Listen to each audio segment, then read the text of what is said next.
Welcome to another episode of Listen to Us Rant About Movies. My name's Wes Ford. And I'm Zach Harris. And today we have returning guest, Sean Pierce. Hello. What's going on? Not much. Glad to be here. Longtime fan. Super fan. Welcome to the show. If you like what you hear today, you can find all of our episodes on iTunes, Google Play, and YouTube. And what we like to do is we rant about movies and we drink while we do it. And for this episode, we've chosen different beers, right? You guys each got a different one? That's right. I chose one from our Rogue One podcast, the Brooklyn Local One. Nice. Fermented Pale Ale. It's pretty tasty. It's 9%. It's got that good aroma, you know? Nice smell, huh? Pretty strong. That's why I got it. Nice. What'd you guys pick? I got a Half Acre Lead Feather. It's a black ale from Half Acre here in Chicago. Good old snowy Chicago. Oh yeah. And nice and thick. Thanks. Yeah, you liking it? Yeah, it's good. I've had it before. My favorite beer of the year. Oh. And then, I guess in keeping in the spirit of not being able to pick what I want, I got two. The first one is the What the Foe. It's a porter. It's a dark beer. It's got a cool. Can't really see it, but it's a porter that's mixed with like pho, the soup seasonings. Oh yeah. So it's quite the taste. It's from Mars Brewing here in Chicago. Right here in Chicago. Little local, Bev. Interesting. All right, well, let's do a little taste and toast. Get a little taste toast going. Is it just like drinking pho, Sean? You want to try it? It's pretty good. Yeah, I actually I really do want like to try it. I kind of wish I could try it. Honestly, Wes, it's pretty good. Here, there we go. Put it right up to the... Yeah, it's good. Taste those seasonings. Does it taste like pho? A little bit. It's got a nice little essence. It's not overpowering. Which got is like a tiny, like savory sort of, like a front end, I guess. Yes, and nice body and please. It goes well on the palate. Taste the bev. What about you? Oh, it's real tasty. Yeah, nice and light, real easy to drink, super strong. Hell yeah. You know, a guy actually tweeted at us and said, as a suggestion for this episode, we should try and just drink like 10% beers and see if we can make it to our number ones. Oh, man. Should have done it. I was like, oh, we might do that. What's yours? I think mine's around 5, so I'll just drink twice as fast. Yours is 6.5. Oh, it's 6.5. Yeah, that's what mine is, too, so. So ours is the same amount, Zach and mine, so we can see who handles their booze better. Mm-hmm. I got more booze, though, than you did. And mine is 9% in this giant bottle. Nice, yeah. That's good. Oh, that's cool packaging. I like the big one. Local One. Nice. It's good stuff. This. Oh, yeah. So, this episode is going to mark our second year listing our top 10. And Sean is back for that. He joined us last year. And that's pretty much what we're going to be discussing today. It's been our most downloaded episode in the past. Nice. And we're also going to discuss our favorite Blu-ray releases and our most disappointing films of the year. And I've been working on my list for a long time, guys. I have too. It's been a weirdly rough year to make a list, I feel like. Yeah. There's just been so much, you know? There's been a so lot. Much. And I mean, Zach, you were right to the very last second we're making your list. Yeah, it's like just right now. before we started recording. Yeah.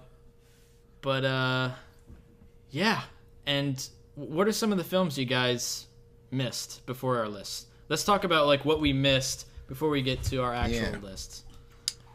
Because I know I missed a lot. I missed a lot. So obviously I won't be able to talk about those. Right. Huh? Do we want to discuss the 2016? I said this itinerary. Sean pulled up the itinerary. Zach sent me this itinerary. I forwarded it to him. Nice. There you go. Yeah, do you want to say your line? Sean has a good line. Oh, he wants to say. I feel like this is a very valid thing for the year, in that it was a great year for good movies. In that I saw a lot of good movies, which kind of I feel like informs on my list. That I saw a lot of movies that like I didn't ever think like, oh, that could be number one. I really only saw one movie this year that I thought would be number one.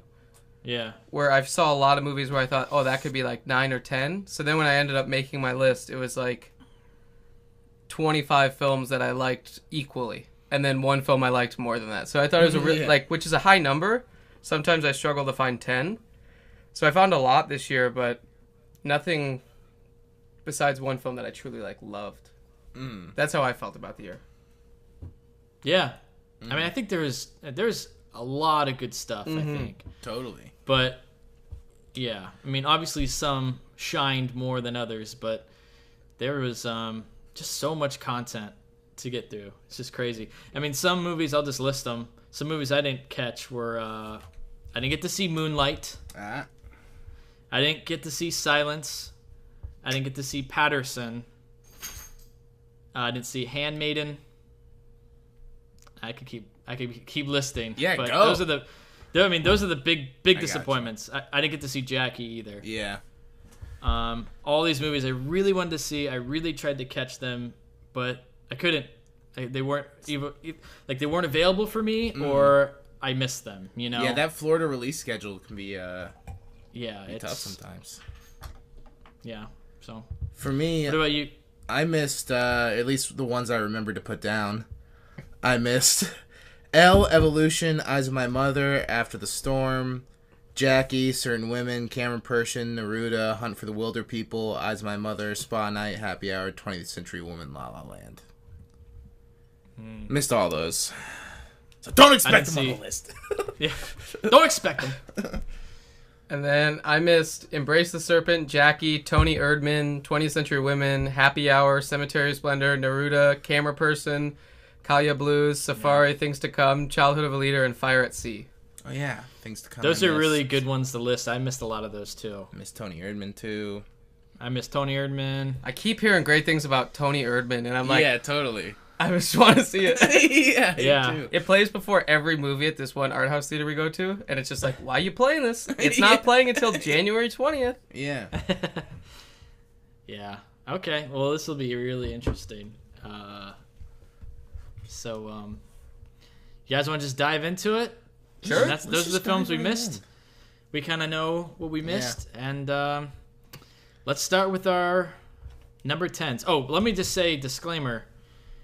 You as a listener, this is the first time you're hearing our actual genuine reactions to each of our lists. We do not know each other's lists at all. Gotta keep those lists secret. I like that. Yeah. I think that's fun, because then I know last year it was kind of like you get like, oh, that one, or it was fun. Yeah, we have no idea, so this will be interesting.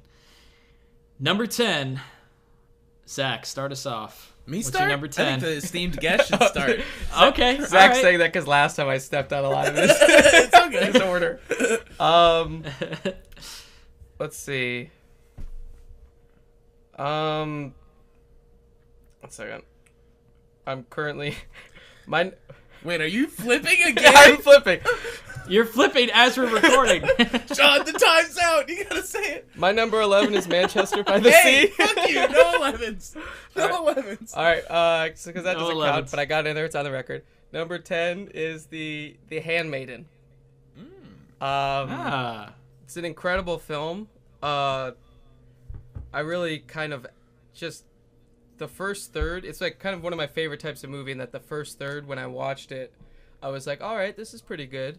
But I feel like I know where this is going. There's gonna be a twist. What's gonna happen? And then the second third happens, and it totally lets you in on it, and then folds itself over again, and it just totally just drew me right in, and I went from kind of being on board to just being sucked right in. I absolutely adored it. The third act for me wasn't as strong as the first two, so that's why it's number 10, but I think as a complete package, it's probably one of my most excited rewatches. It's about 3 hours long, and I cannot wait to rewatch it. I almost saw it in theaters again. And I think that kind of speaks to the quality of the film, and that Mm. I feel like I'll like it even more the next time I watch it. Nice. Yeah, I'm real disappointed I missed that one. That's one I really tried to catch, but nope, didn't get to. But Zach said some nice things about it on one of our earlier podcasts. Yeah, I really liked it a lot. Yeah. All right. Moving on. You or me? Zach. Me? Okay. It could be me. You want to be it's up to best you. for last? Zach, go. All right. My number 10 was Moonlight, Nice. Okay. which is really amazing. It looks amazing. The performances are really good. Yeah, it's just really I don't know. It's just a really nice movie, and it's sad for sure, but very beautiful, an important movie as well, and I was a big fan. I know you didn't get to catch it, but I didn't. I really wanted to. I saw Moonlight as well. It's not on my list. It'd probably be my number 12. Spoiler I'm going to alert, keep bud. cheating. It's my number 12. But I would say it was one of those movies that you just can't help but like appreciate where it's going. They do so many great there's so many great moments that start with a song that really works in drawing you in and putting you to the minds of the characters. They do a lot of stuff Totally. through music on the radio, or I think the movie opens with probably one of the best opening songs of the year. And Really? it's one of those movies that it really starts. I thought it started really strong and just kind of Totally. kept it going, and it keeps reinventing itself as the movie goes on. Another movie where it's very much three distinct segments in a different way than The Handmaiden, but yeah, structurally it's really interesting, and there's just some amazing moments. Not that the whole film itself, isn't great, but there's a distinct moment I can think of in each of the three acts that was just like really hitting it home, and it's a really well done movie that I'm glad exists. Yeah, it has 3 distinct acts, and they each separate themselves and kind of play on the fact that they're separate from each other in a really creative way. Like, the second act will comment on the first act without saying anything. So you really feel the 3 acts, and they don't just, like, act like they're not there. It's really nice. Yeah. Good stuff. Good foot. My number 10 is Manchester by the Sea. Nice. Yeah. That was also real quick. I didn't see that. I forgot to put that on my list of things. No, you mentioned say that it? you hadn't seen. God Yeah, damn it. you I'm mentioned sorry. that. Fucking so it yeah, up. listen. All right. Go ahead, Wes. No, I saw this in theaters. Just a really great movie. Like it hits home in a very interesting way where the emotions that you feel throughout the film are so strong, and you just feel like these performances are so strong, and they show you this immense emotion and this feeling of loss, and that really worked for me. Like it hits a certain point in the film where something happens and you're just like devastated, and I really felt for that, and I felt for the just amazing performances that these actors did, and for that, that's why I put it at my number 10. Yeah, just to echo what you said, I also saw it, and it's a movie where it does a lot of flashbacks, and there's just almost like a certain moment where in the flashback you're like laughing, and then it'll cut forward and you almost start to cry, and it like recontextualizes stuff with flashing back and flashing forward in a way that like just really draws you in, or kind of gets across that point that's very hard to articulate, where you're in a room and suddenly you're reminded of something else, and you like are paralyzed in fear, or like you get so sad, and that happens several points throughout the movie, and it's just structurally really well done. Mm-hmm. Yeah, I'd agree. But yeah, like it's so funny. Oh, at yeah. times. Just like completely hilarious at times, and then just devastatingly sad at other times. So yeah, good film. Check it out if you can. All right, my number 9. is a movie I watched last weekend with Zach Harris. It's called Our Little Sister. Oof. And Our Little Sister for me is, this is a common thread through almost all these movies, are movies that, for those of you who don't know that are listening, Zach and I attempt to make movies. And sometimes we watch movies and I get like jealous of them almost, like of what they're able to accomplish. And Our Little Sister for me is that. Because so little is at stake in the movie that could be highlighted or exaggerated. It's a Japanese movie by Hirokazu Karita. He's done a lot of films that I've seen at the Chicago National Film Festival over the last 6 or 7 years. Air Doll, Like Father, Like Son, Still Walking. And he's kind of a master of...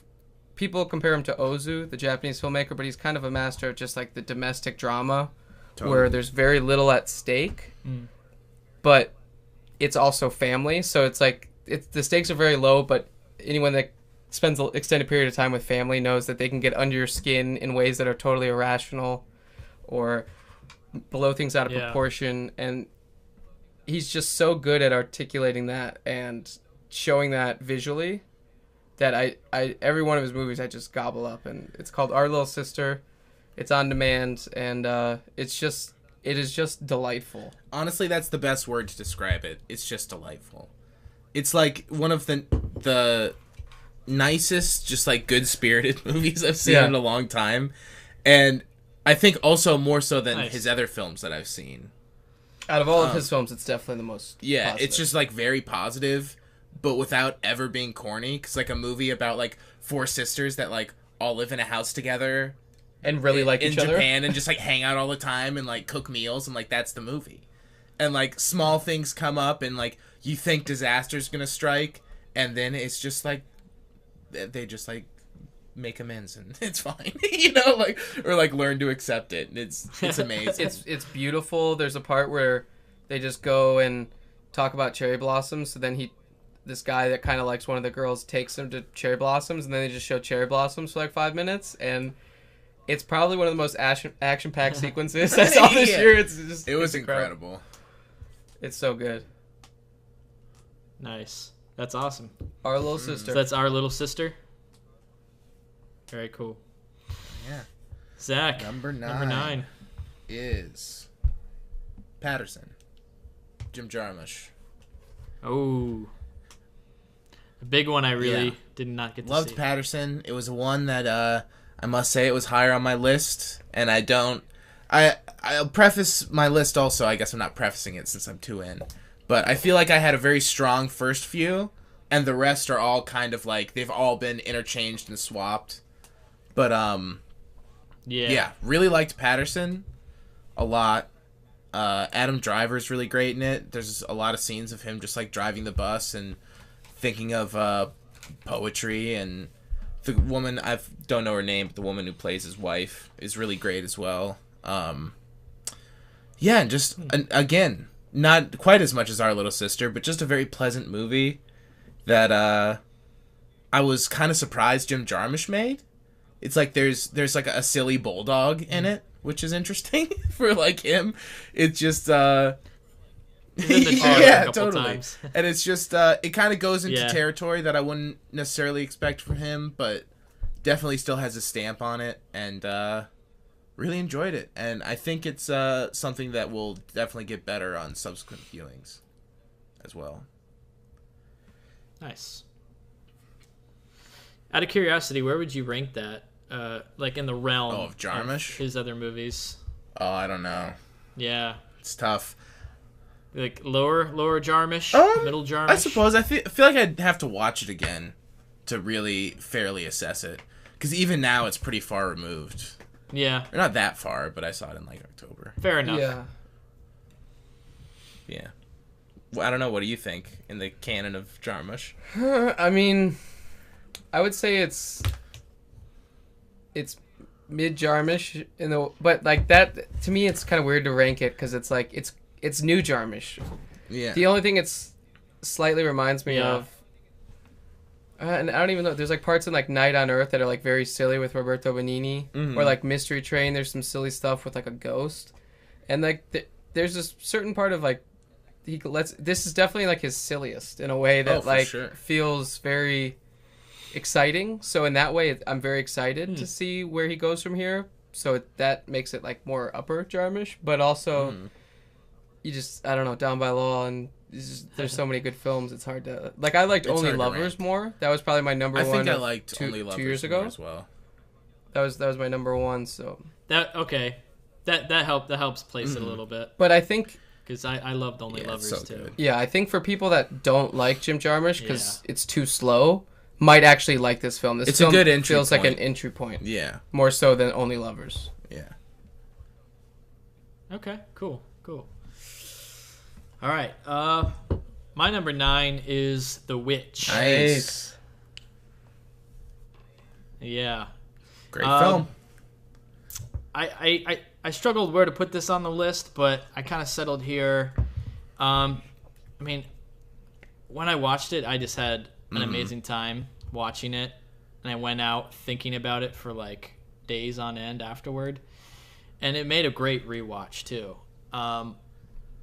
But I'm still impressed by the production quality of this film, especially where this guy came from and what they were able to accomplish with that and how realistic it seemed in the time period, with not only the costumes but the sets and the language and everything.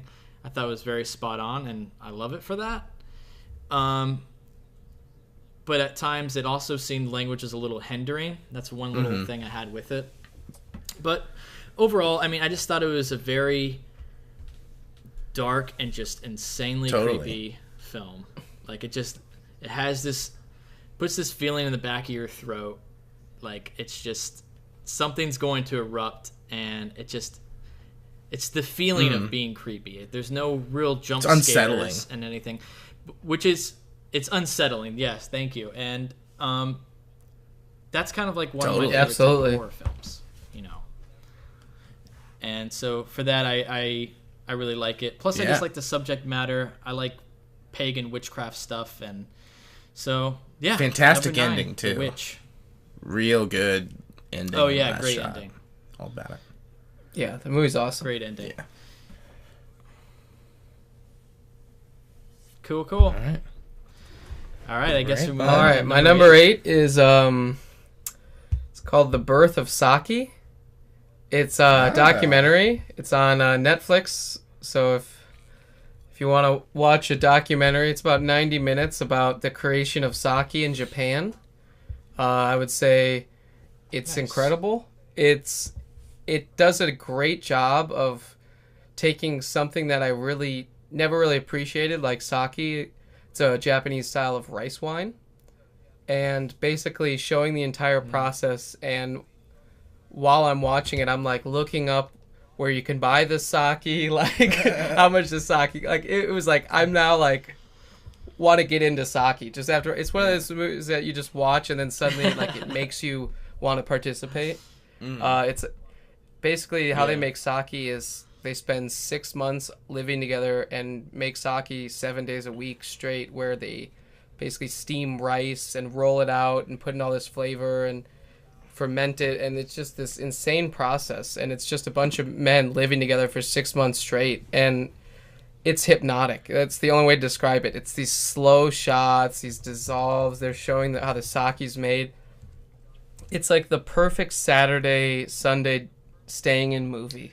You just sit there and you watched it. Yeah, and I sat there and I watched it, and I just left my living room happier and more interested in something I never really thought about, and really just like it makes me want to go out and do things, and I feel like movies don't get me to do that a lot, so that's why I just really responded to it. I don't think it's like it's not the greatest movie of the year, but it was one of my favorite experiences, and it's also beautifully shot. And if anyone's a fan of like dissolves, like there's just long sequences of people making it, and it's just these beautiful dissolves, and it's playing this nice Japanese music, and it's almost like therapeutic to watch. And there even gets to be, you learn the characters. There's interesting father-son dynamics that I've been really into Japanese culture recently, and you feel like you're watching a process that hasn't been filmed before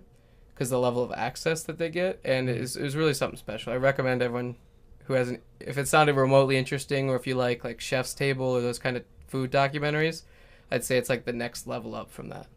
Nice. Gotta check it out. Very cool. Actually saw that on Netflix recently, and I was like, that looks interesting. Yeah, for sure. Yeah. Now I'll definitely check it out. Good stuff. All right. My number 8 is The Red Turtle. Ooh. By Michael Dudok DeWitt, I believe.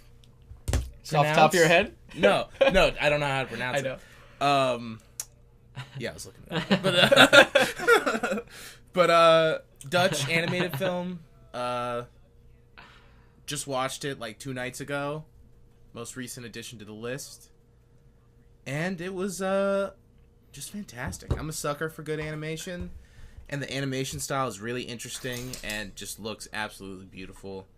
And there's a lot of cool, like, I guess, animations of animals that were really impressive. And very magical, very funny, and really got me at the end. And it was a great movie. I'd urge everyone to go check it out. I don't want to talk about it too much. I guess you could say it's a man stranded on the island trying to get off the island who encounters a large red turtle. But That sounds, yeah, Studio. That sounds interesting. Yeah, Studio I think I've heard Ghibli of released that it or co-produced it or something. Yeah, it's Oh, their yeah. They're first, involved their somehow. first Yep. production ever outside of Japan. Mm-mm. So it's the first time they've ever. crazy. It's more than they like financed and brought it. They made it happen. And Oh, okay. I It's didn't know just they their were that first involved. production. Yeah, they emailed him saying we would love to put out one of your shorts in Japan that he made like 15 years ago, and then they said also we would love to make a feature for you. And he was like, "What?" And they're like, and then he like thought that they reached out to a ton of people, and it was only him. They just saw the film, and they're like, "We want to make our first non-Japanese movie with you." Man. Yeah, I watched it a while ago. I watched it 3 days ago, and I would say it just missed my list, but it's probably some of the most stunning animation. Yeah, you're likely to see all year. I'd say easily. It looks amazing. I'm sure they always put out amazing stuff, so that's awesome. My number 8 is The Lobster. Nice. Ooh.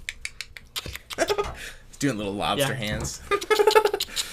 Yeah, this movie's great. I mean, It's the best. it's just it's awesome. It's hilarious. It's bleak. It's really just a unique film that you have to experience for yourself. I will say that I liked it a lot more the second time I watched it. The first time I watched it, I definitely enjoyed it, but the ending, I wasn't sure how I felt about it. Yeah. Second time viewing, buying the Blu-ray, totally worth it. And Hell yeah. I like the ending a lot now, and it was a lot funnier for me the second time. And just like some of the subtle jokes in there, the subtle dialogue, and just like the animals in the background here and there. The animals in the background Yeah, are so good. It's just hilariously. The one girl who turns into a pony, and then the pony's outside the window With them beautiful blonde hair. Yeah, It's it's so just like good. say goodbye to her at the end. Yeah. And just amazing. like the random peacock in the forest, the British forest in England. But no, it's really funny, and but I think it also has an interesting topic to talk about with just like relating to modern times with dating and just like where things could go. You know, it's an interesting topic. So Totally. yeah, really enjoyed it. That's The Lobster. It's a great one. Oh yeah. All right. So is it number 7? Number 7.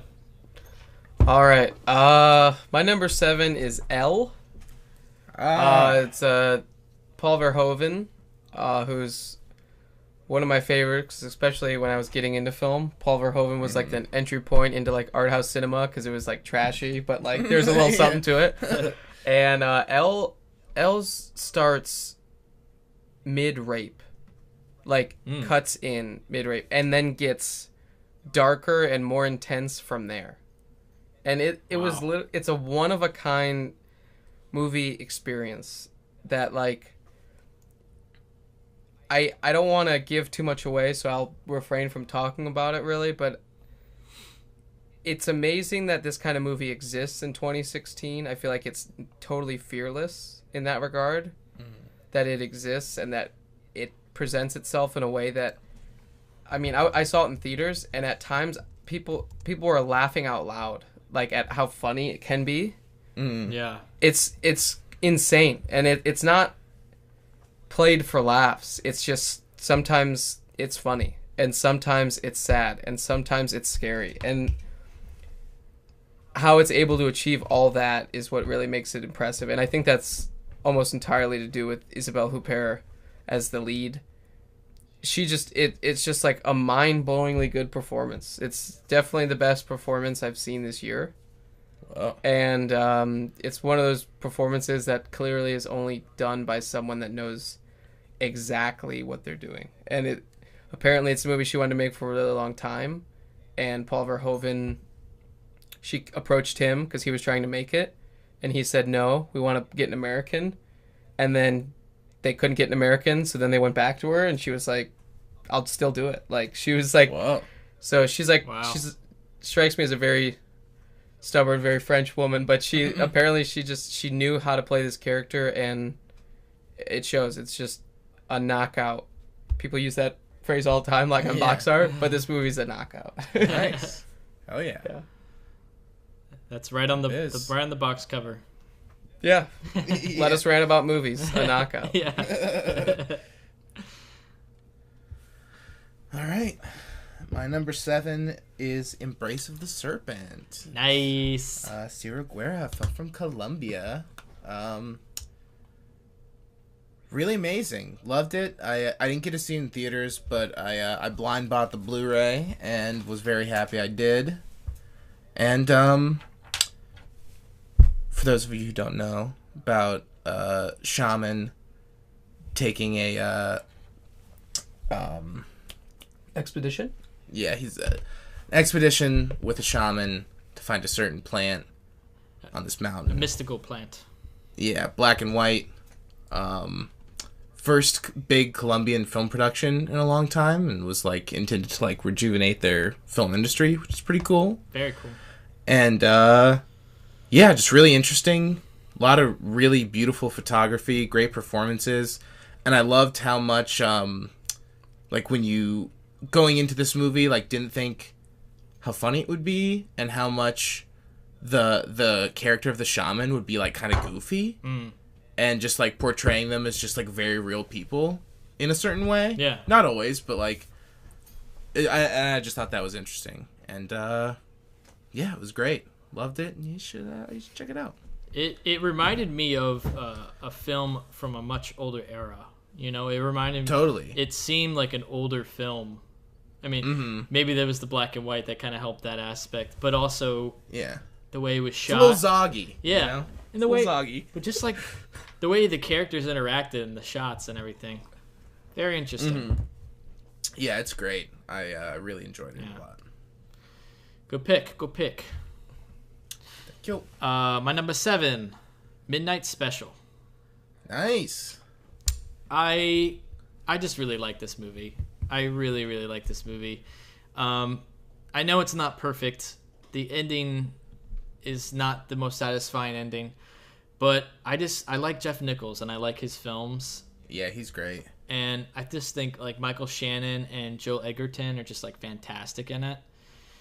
And it calls back to an era of filmmaking that I just really enjoy, which is, like, 80s sci-fi. Has that love in there, you know, you can feel it.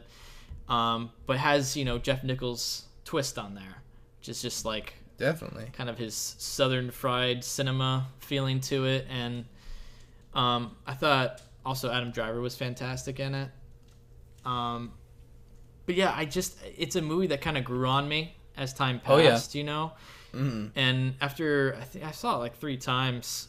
I bought the Blu-ray and then watched it a couple times after that. But it just continued to grow on me, and I feel like I could always just pop it in and watch it. It's just super entertaining from the very first scene. You know, I'm immediately hooked. Totally.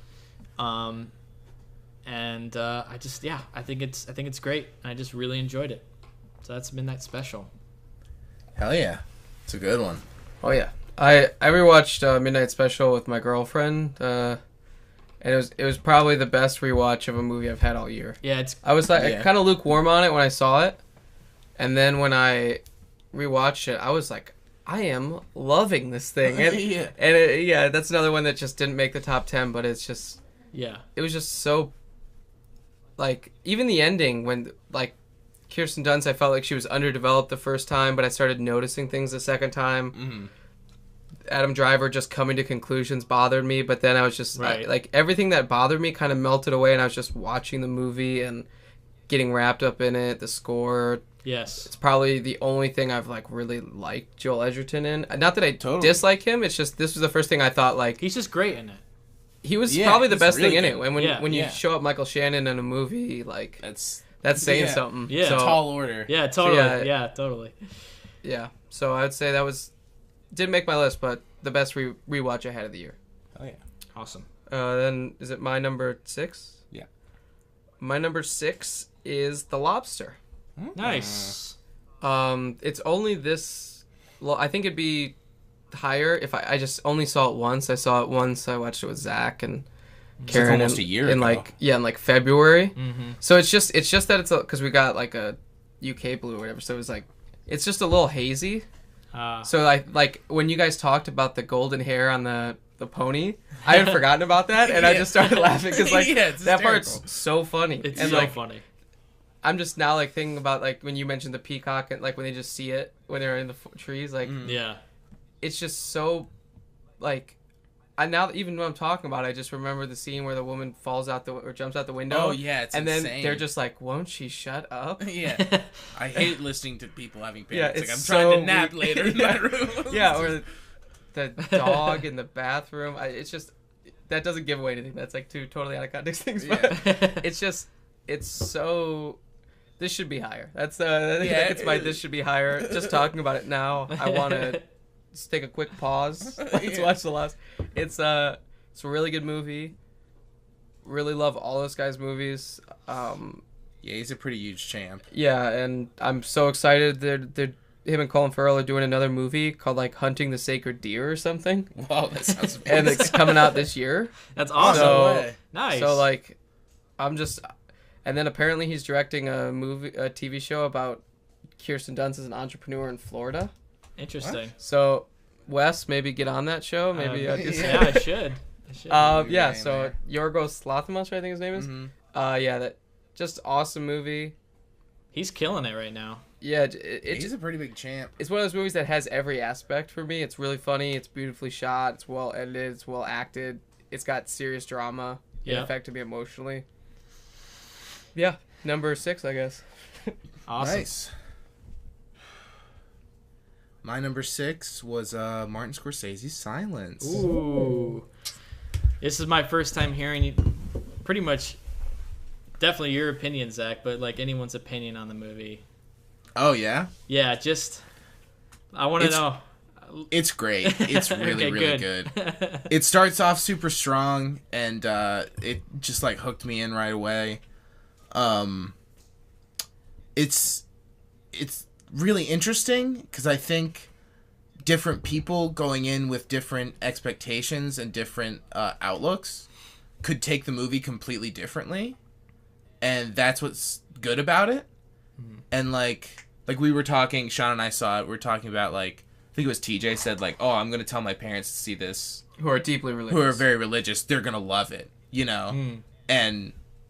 We all loved it. Like, it doesn't judge. Yeah, it doesn't judge. It just kind of brings up points and it judges people. It doesn't judge religion. Yeah, totally. But it asks questions. Yeah.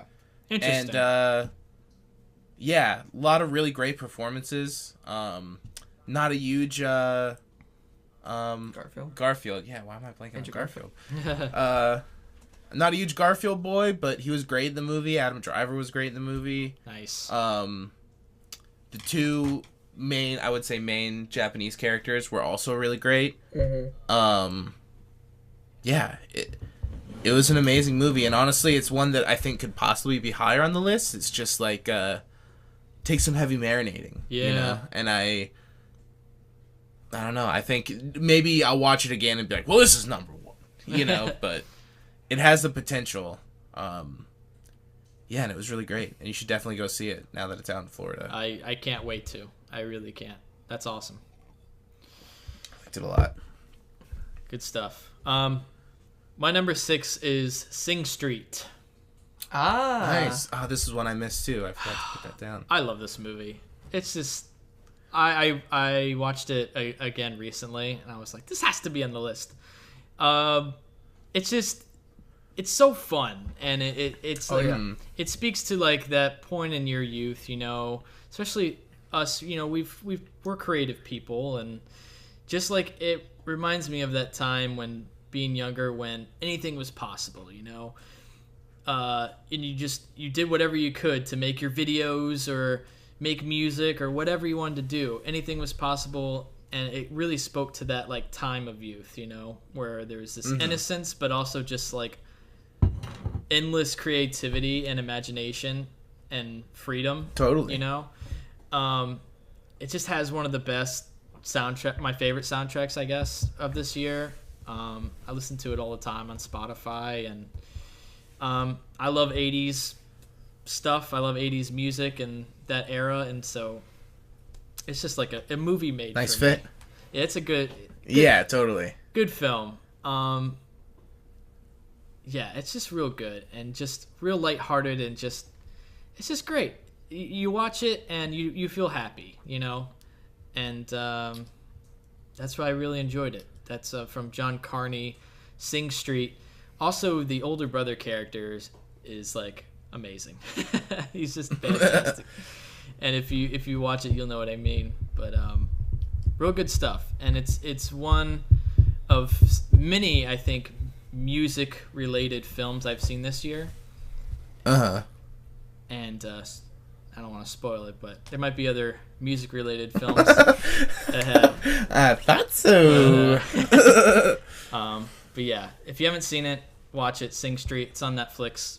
It's awesome. Hell yeah. Fun stuff. Nice. Are you a brother? Do you have an older brother or younger brother? I do have an older brother. Yeah. Yeah. Completely different from this one, but Oh yeah. it's just I just thought he was a good character. Yeah. You know, good mentor character. You haven't seen it, Zach? Did you see it, Sean? I haven't. I saw it. Yeah, I really enjoyed it. It's one of those watches where you enjoy it and you smile and you have fun. And Yeah. I watched it with my family for a second time. So I watched it twice, and Oh, nice. I enjoy it, and it makes you smile. And there's parts where there's like a school dance where it's like so cheesy, Very cheesy. and I'm like, this is so cheesy. But I also have a shit-eating grin on my face. Yeah, from ear to ear, and I definitely listened to that one song where they're what's the song where for the school dance where everyone starts dancing. It's like this is your life. Yeah, that one. That one's You've great. Yeah, I've listened to that that came on when I was in the shower and I sang along and it was delightful.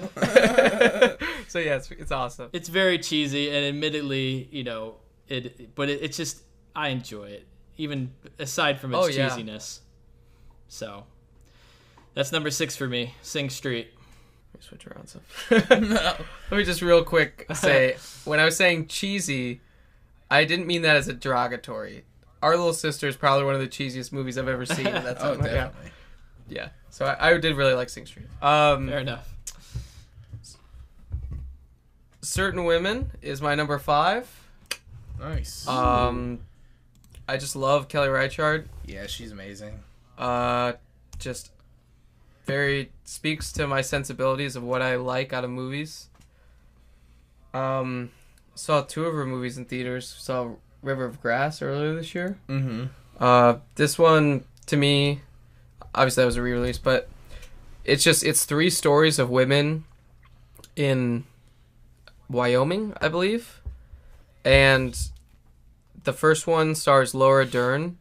Nice. And is So good. There is a shot of her eating in a food court of a mall that just like broke my heart. Oh wait, so it's 3 separate? It's 3 separate stories. Oh, I didn't know. And That's interesting. the third one stars a new coming actress who I didn't look up her name because I didn't do enough research for this, and she just what she does, and I won't spoil any of the things. It's kind of a hard movie to talk about because there are 3 very simple stories, kind of about women going through personal struggles or sometimes a little more external struggles, and they're all heartbreaking kind of in their own way, and just what they put up with, how they put themselves out there, and it's just one of those movies that you just watch and you feel warm and complete, and like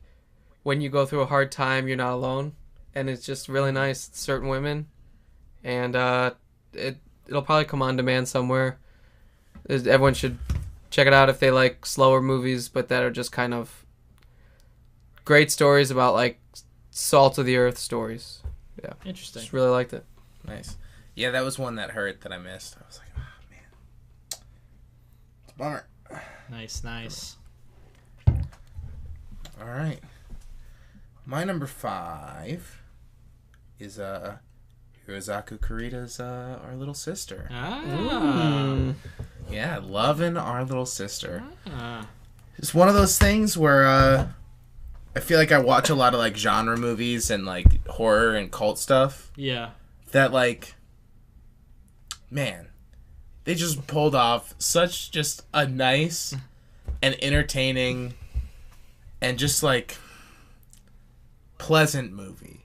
It's just so positive and like I sometimes it's just very impressive that they were able to pull that off without being overly cheesy, because there's obviously like stuff in it that's like a little cornball, but they do it in a very real way, and it obviously looks incredible. There's not that much else to say about it, but yeah, I was just loving it, and was really glad I watched it.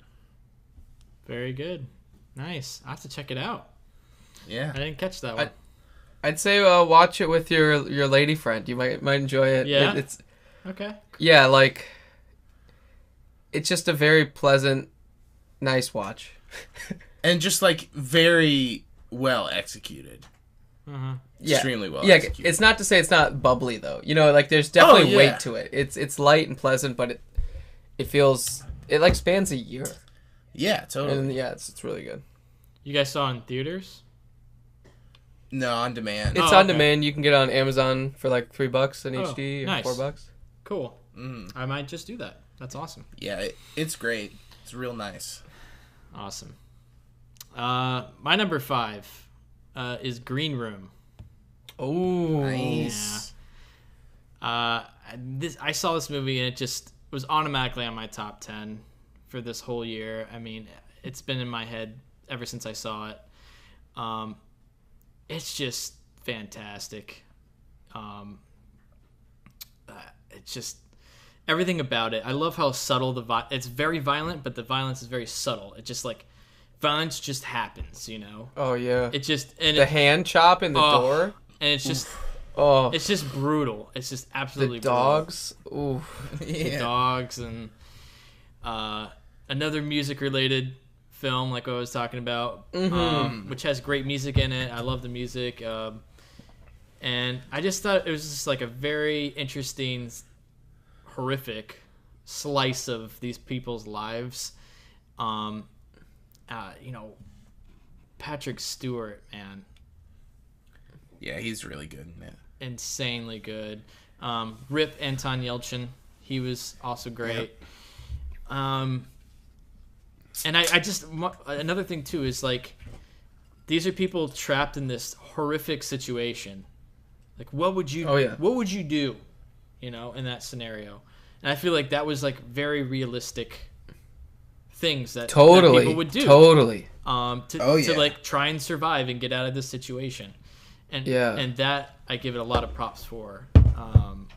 And also just being very effectively terrifying and just like on the edge of your seat. It was well shot and all that. But so yeah, I'd say it was a big step up from Blue Ruin too, the guy's last movie. it was a good step up, and Blue Ruin was good too. But yeah, Green Room, absolutely loved it. Yeah, it's a great flick. Yeah. So we are over halfway done now, I think. Top 4. Yeah, Top 4. Top 4. All right. Nice. All All right. right, Sean. Number 4 You switching around? is gonna be Patterson. Oh, nice. Yeah, I mean, I just like, I guess it's an obvious thing with these movies. I just like being in these like worlds, or like kind of viewing into just people going about everyday tasks, and Patterson does that in a really special way. It captures just that like Monday through Friday routine, like when you fall in a routine at work. Obviously all three of us, we kind of do editing or video stuff, so it's every day can be a little different, or project to project. But like as a bus driver, just especially as a bus driver, having those routes every day, doing that for years on end, Monday through Friday, 8:30, you're at the spot, and falling into that. But then also how he uses that to pursue his creativity on his terms, which is poetry. So he kind of just lives this simple scheduled life every day. He goes to work every night. He walks his dog to a bar and he gets one beer, and kind of he has dinner with his live-in girlfriend. It's just a lot of these things. Just felt like sometimes you watch those like movies and those kind of characters are painted as like boring or in a rut. Yeah. And this was celebrating that, and I thought that was really special, because it takes this person who has a very simple life, and it celebrates that, and I think that should be celebrated more, because a lot of times people like are always trying to do like the biggest things, and that's different. You never see if something is monotonous, it's usually negative, right? Totally. That seems different and interesting. Yeah, it's so good, because there's some conflict that I won't spoil, but it's the smallest scale conflict, and it's like a bump in the road, and then things just keep going, and that was just really special, and it really struck a chord, and I think it's one of those movies that I'm really gonna appreciate for a long time to come. So while initially it might feel slight in a way, I think it'll just keep kind of like the routine of the film. As you get used to it and get comfortable with the routine of the movie, you'll just appreciate it like an old hat, and it's a really special movie. Totally. Nice. Well said. All right. Great flick. My number 4 was Park Chan-wook's The Handmaiden. Oh. Loved that Handmaiden. It was one, I didn't watch anything before seeing it, which I was really glad that I did. Yeah. And I mean, we already talked about it quite a bit. The structure's really interesting. The cinematography's great. I liked a lot of the performances, and visually it's really awesome. And I will say that it's long, but to me it just like flew by, and I'm always impressed in movies when like it ends and it's like, that was 2.5 hours? Are you serious? Like, I was just like so into it the whole time. I could have watched that thing for 5 hours, I was just loving it. It's great. One of probably the best example on my list of something just being very, very entertaining and not losing quality by doing it. That's a good way to put it. I gotta watch it. I really want to see it. It's great. Yeah. That's awesome. I've heard good things. What's yours, Wes? Number 4, The Fits. Oh, nice. This movie's amazing. It's just it's incredible. I mean, there's always so much I can say. It's amazing. It like when I watched it, I was completely blown away. just absolutely blown away by, I mean, for one, cinematography. Out of control. Get out of town. It's just too good. The shots are incredible. The story, when it gets to a certain point, I did not know where it was going, you know? And then it gets to a very interesting aspect in the point in the plot. And I'm like, ooh, where's this? Oh, this is interesting. Mm-hmm. This is very interesting. Where could this go now, you know? And a movie keeping me thinking like that, I think, is a very good quality in a film. Totally. To have me that invested and like constantly thinking like, oh, what if this happens? What, you know, what's gonna happen now? That feeling mixed with such a subdued and slow film is very interesting. Having those two back to back, and that it's so slow. I'm just like, come on, you know, this is good. Yeah. But yeah, I loved every second of it. I thought the performances by these unknown actors, these young kids, are just amazing. They are so good. And just, I would just never have thought that this movie would have that style to it. Just like the subject matter with this style, I've never seen before. So yeah, that's The Fits, and I think it's a highly underrated film and needs to get more attention because it's amazing. It is so good. Absolutely amazing. I can't wait to see what Anna Rose Holmer does next, you know? Definitely. But yeah, great film. That's The Fits. Yeah. Hell yeah. Yep. Yeah, what do you guys think she's gonna do next? I don't know. Yeah. I'll literally watch anything. Because I thought she was like from Cleveland or was a dancer. Cincinnati, isn't it? I thought it was from Cincinnati. Doesn't matter. Ohio's Ohio. Ohio. Yeah. And Yeah.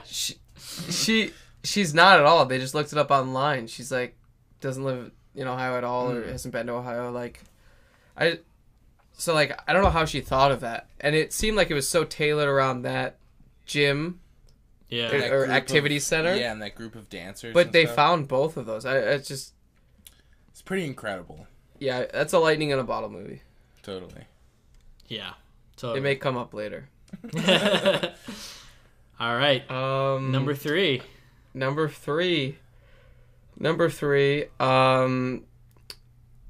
Since we've been talking, this has moved up 4 spots in the list. God damn it, Sean. Just because I keep going to it and I keep saying that's too low, and that's The Silence. Oh, nice. Because honestly, it's one of those movies that I feel like people, the Coen Brothers get a pretty quick rap for people just writing off their movies and saying, "Well, you need to watch them at least more than once." Yeah. And like, you know, it's like, "Oh, Hail Caesar." Oh, you know, in 5 years, people will really love Hail Caesar, but as of now, it's not appreciated. But like. Yeah. I think that's how Silence is going to be. I think right now people are going to write off Silence because there's so many other movies they saw this year. Mm-hmm. And this is a very challenging, almost 3-hour film. Yeah. That is like half in Japanese and it's period and it's about religion. And it's just a very hard film. It's very slow. I would recommend anyone that wants to go see it in theaters because this would be a hard first time watch. At least for me, I have a hard time watching movies at home. And the big screen, it takes away all the distractions. Forces you to focus, right? Yeah, and I think Silence is a movie that, Zach said it marinates, it needs some marinating. I feel like this is a movie that in 10 years will be known as a classic. Totally. But right now it'll be written off. But I wanted to watch it again when it was over. Like, it ended and I was like, that could have been longer. Yeah, that's just how I like. So it didn't feel too long. It didn't. No. It didn't feel like overly long. I didn't say so. It felt really slow, but I wouldn't say it felt too long. Yeah, like it's not showy and it's slow and it's subtle and it's a lot of things that Scorsese isn't or normally isn't. Like very slow. Just subtle camera movements. There's none of those Scorsese push-ins that like I think people thought samurais and Scorsese push-ins, and they went wild. And I have a lot of interest in religion, like what it means. It's something I constantly think about and question. Likewise. And it really was one of the most honest movies I've ever seen about religion. And Totally. I think that's a big thing, because to me, when I hear religious movie, I think Hacksaw Ridge. Yeah. And I want to jump on a grenade. But A lot of grenade jumping. yeah, I want to kick a grenade in midair. But it really doesn't judge. And I think an atheist and a devout Christian could watch this movie and shake hands afterwards. Definitely. And that's why I feel like awesome. it's just... This is a movie that Zach said it could be his number one. I think it could go down as one of Scorsese's best, and that's after one watch. Maybe I'm just being hyperbolic, but it's great. I do think it'll be something that'll age like a nice fine wine, you know. Pop it in on blue, like, ooh, that'll be nice. Pop it in next year on blue, it'll be even better. I can't shake it. And I was like gonna try to get my girlfriend to go watch it, and she was like, "No, I want to see it." And then, I'm like excited now. We're gonna go see it. Like it's just awesome. So Nice. Yeah, it's great. number 3. Nice. Can't wait to see it. Yeah, you gotta go, dude. Excuse me. Zach, number All right. 3. Sean, real quick, your beer looks like it's a wine. It looks like you're drinking wine now. I'm drinking a cider. I'm drinking Okay. Yeah, we didn't document his Aspel Dry switch. English cider. Nice. Yeah, kind of like this is the silence of alcoholic beverage. Keep switching it up. Zach knows I'm a cider boy. I don't normally drink beer. I kind of drank it for the cast. Oh, I like used ciders to love too, man. beer.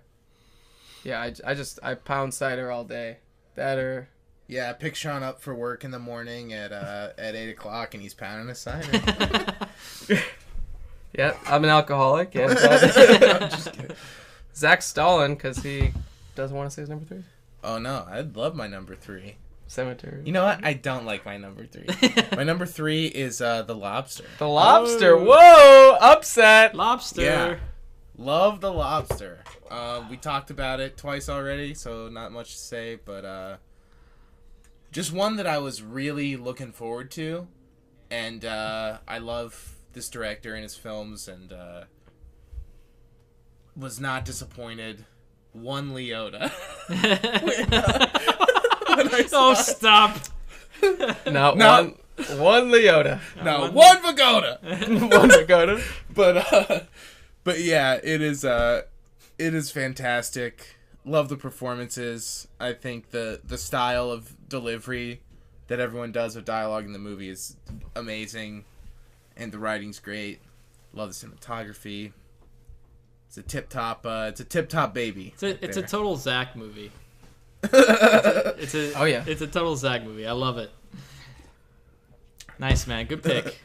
Yeah, love that lobster. My number 3 is Embrace of the Serpent. Oh, nice! Hell yeah, it's so good. I gotta see this fucking Which thing. is interesting because I had Lobster lower, and you had Lobster higher, and switch swap on the Embrace of Yeah. the Serpent. But this is a movie I saw very recently, and I was just like, yeah, like I just have to. It's so awesome, and it blew me away because I didn't know anything about it going in at all. Like I knew absolutely zero. I'd like heard it and read it online, here and there of people's lists, but I was like, you know what? This is on Amazon, 2016 film. Let's watch it. Yeah. And I was very, very happy at the end that I watched it because It's so good.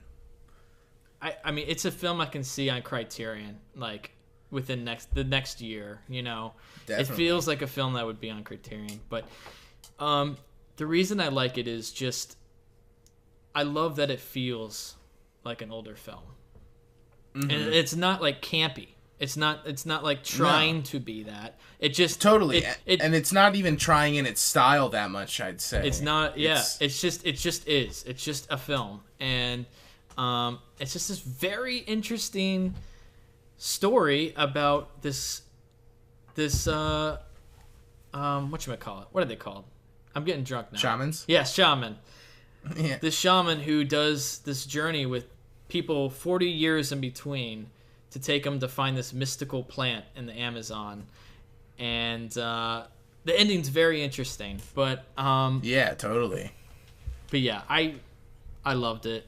I think it's just an amazing film. It's so great. The performance of the shaman too. He is so good. So good. And I love how goofy he is. He's such a goof at times. It's great. Yeah, the younger version of him is definitely goofy. Yeah. And then the older one too. He's awesome. Yeah, totally. And I thought it was very interesting to have them run across kind of like these. This isn't really spoiling anything, but kind of like they come across like Christian enclaves, and it basically the idea of the film is to show you the other side, the other perspective of, colonies coming over to the New World, and like what effect that has had on these people who were there first, and to see that other perspective it was very interesting. It's a very interesting story to tell that. So, number 3, Embrace of the Serpent. Check it Wes, out. you're making me jealous. I didn't see it. No, gotta check it out. Oh, Borrow that blue when you leave, bud. I already know Zach's number 2, and now I'm just bummed that I didn't see his movies. Or it could be his number 1. I don't know. We'll see. But Double upset? Just we'll see. My number 2 is After the Storm. Ooh. It's the only director with 2 films on the list, I believe. Zach, give me a look. Hirokazu Koreeda, the guy that did Our Little Sister. He made another movie this year called After the Storm. Actually, I think he made Our Little Sister 2 years ago, but it just came out last year in America. After the Storm is this just beautiful drama of basically this author who became a private eye to do research on his second book after he had a successful first book, but kind of became a drunken failure and can't admit to himself that he's now just a private eye and he's not an author. So it's him coming to terms with that while being a father to a poor father to a estranged son and ex-wife that he can't seem to let go. And it's kind of him trying to come to terms with that. And he has a mother who is very supportive, and she's in this movie called Sweet Bean that is an honorable mention. I didn't know she existed before this year, and now she is just a delightful woman, and I wish she was my second grandma. She is just amazing, and it's just one of those movies that it has so many things going on. There's so many interesting aspects. There's this family dynamic between him and his mom, him and his sister. They have these separate conversations, him and his ex-wife, him and the kid, him as a private eye going on these investigations. And it's just one of those things that it feels like a novel that you're watching, and it's just, I don't know, it's just total like catnip. I don't know. I watched this in at a film festival with my girlfriend, and I was like, kind of like, is she loving this? You're in the screening and you like can't like, and then we left the theater and we were both just like, whoa, like, and then it was like, oh well, we're gonna see this Jim Jarmusch movie like the next day, and it was like, well, that's gonna be even better, and this upstaged that. So I think it's just one of those movies that Interesting. Anything this guy makes, I'll just eat up, and I don't know. I'm not articulating it well, but it is just, you just watch it and you'll like it. After the Storm, 5 stars. I really got to see that movie. I was trying to watch it before the cast, but there was no way to watch it. Yeah, I don't even see. Yeah, that's the thing. The last thing I'll say is about it is kind of speaking to the magic of like film festivals. I don't know if there's a good one in Orlando, but in Chicago we have a pretty good one. And every year, Zach and I will try to go see a few films, and the best films are always the ones where they don't get distribution, you know? Yeah. Because it's like you see this movie and it's like fleeting, and you don't know if it'll ever come again. He made this movie called Air Doll, and it took me 3 years to track down, or 2 years. So it's like, it's so special when you are able to catch a film at a film festival, and it'll just take you away, and then it's like, how do I see that again? You know, like, Yeah. And then, so that's why I'm always a big proponent of film festivals. Definitely. Absolutely. We have the Florida Film Festival, which How's that one? it's pretty big, but I haven't gone the last couple years. I really need to go. But yeah, I mean, that's the kind of the magic of film festivals is, yeah, you don't know if that will get distribution, and you're catching a film that you may never ever get a chance to see again, you know? So it's an interesting experience to go to one of those. All right. Zach. All right. Number 2. My number 2 was Cemetery of Splendor, which was a Thai film that came out last year. I'm not going to try the director's name because I'm going to butcher it. Joe. But, man, this was one that I'd been just, like, casually meaning to watch. And I was like, oh, yeah, I should check that out. And then about 2 weeks ago, I saw it was on Netflix. And I was like, oh, going to watch this right now. And holy shit, was I blown away by this movie. It is so amazing. I absolutely loved it. It's basically about a bunch of soldiers who have this sleep disease.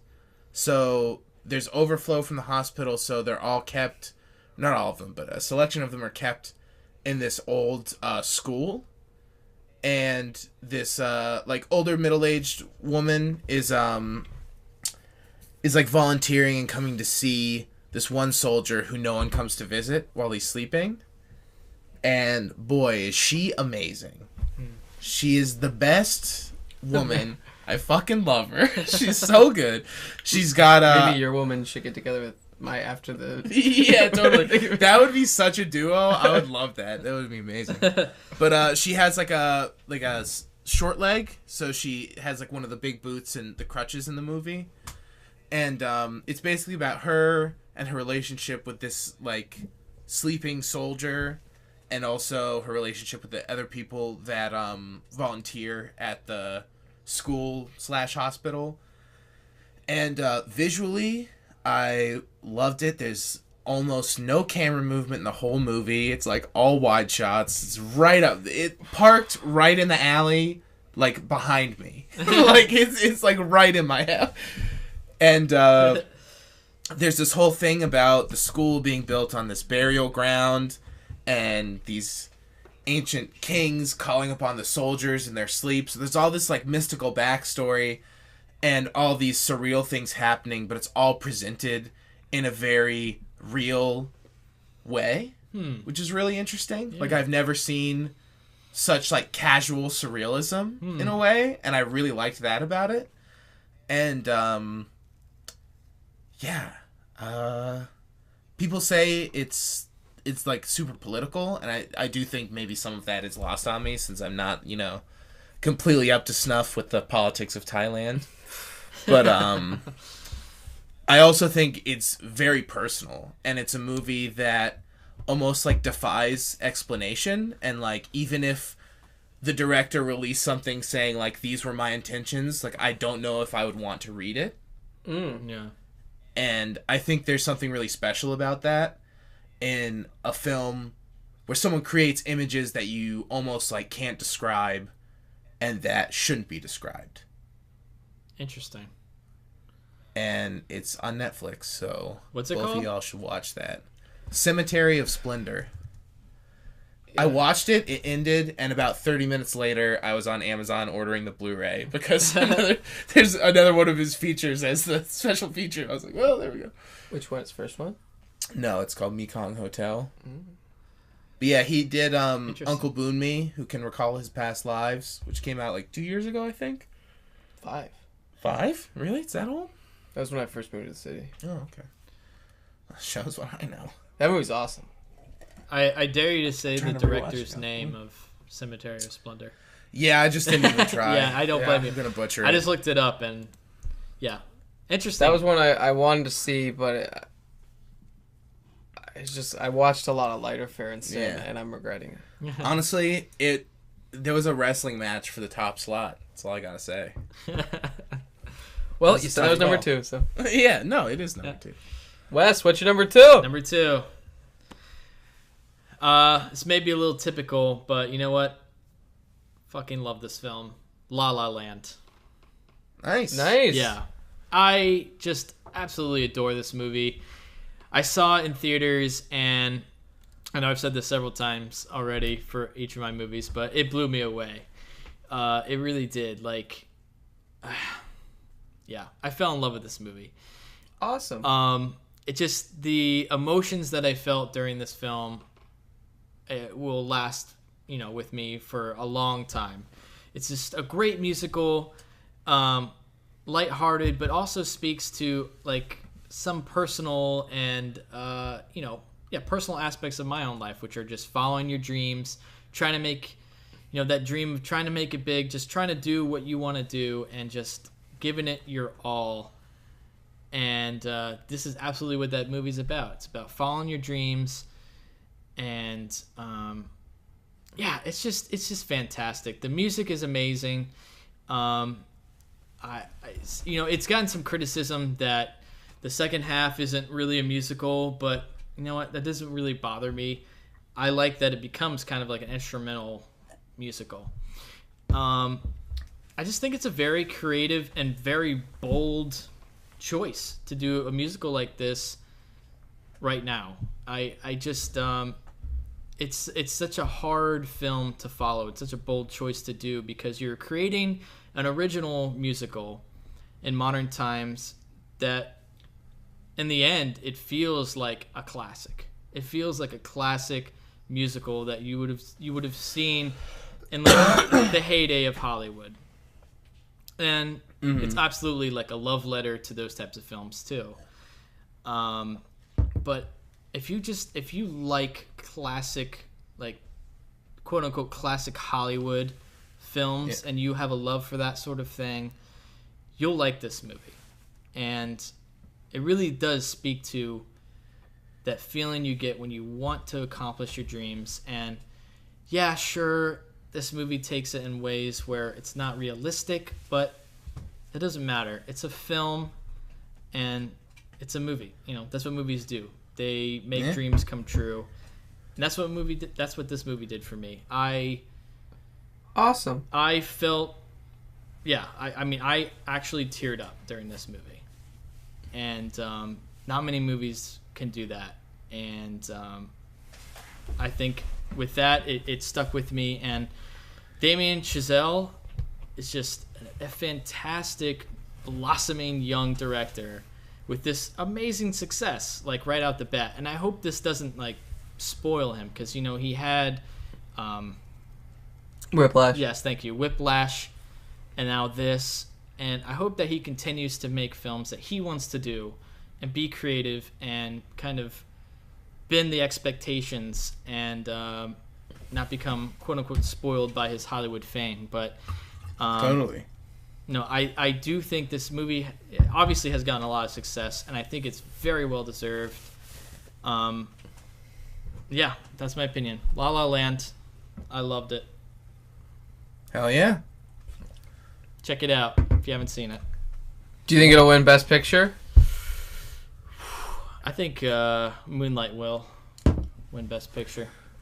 Yeah, I think it's between them. Between those. Between Really? You those- think Moonlight would win Best Picture? I think Moonlight will win Best Picture. I think it. That would be sweet. I haven't seen La La Land, so I can't speak to the Do you- Moonlight versus La La Land. I think Moonlight. Well, Moonlight is it's a really powerful film, and I think after the events of last year, combined with the fact that it's an incredible movie, it's gonna just. I think it deserves it, and because of all the bullshit that's happened in recent years, it'll actually and all the rules that change, I think I'll have a chance of winning Best Yeah, Picture. I hope so. That'd be cool. Nothing against La La Land. La La Land. No, yeah. I mean, I expect Moonlight to win. Just, I've never seen it. I haven't seen it, obviously, but just based on the buzz and everything. Little sidetrack. Did you guys see the Golden Globes at all, or no? Yeah, see the I watched results them. at least. Yeah, Moonlight won Best Picture for that. Yeah, sweet. And La La Land won Best Picture as well for comedy musical. Oh yeah. You're right. And Yeah. it took the most awards of any Golden Globes ever. Oh, I didn't know that. Yeah, it That's broke the crazy. record. It broke the record. What I liked about I saw La La Land. What I liked about it was that it didn't. Sometimes musicals can feel really staged, Yeah. and there were moments that felt like organic, where like Yeah. Emma Stone and Ryan Gosling like wanted to be there or were having fun with each other. That felt like honest. I thought that was awesome. Yeah. Like the scene when he's in that band Yeah.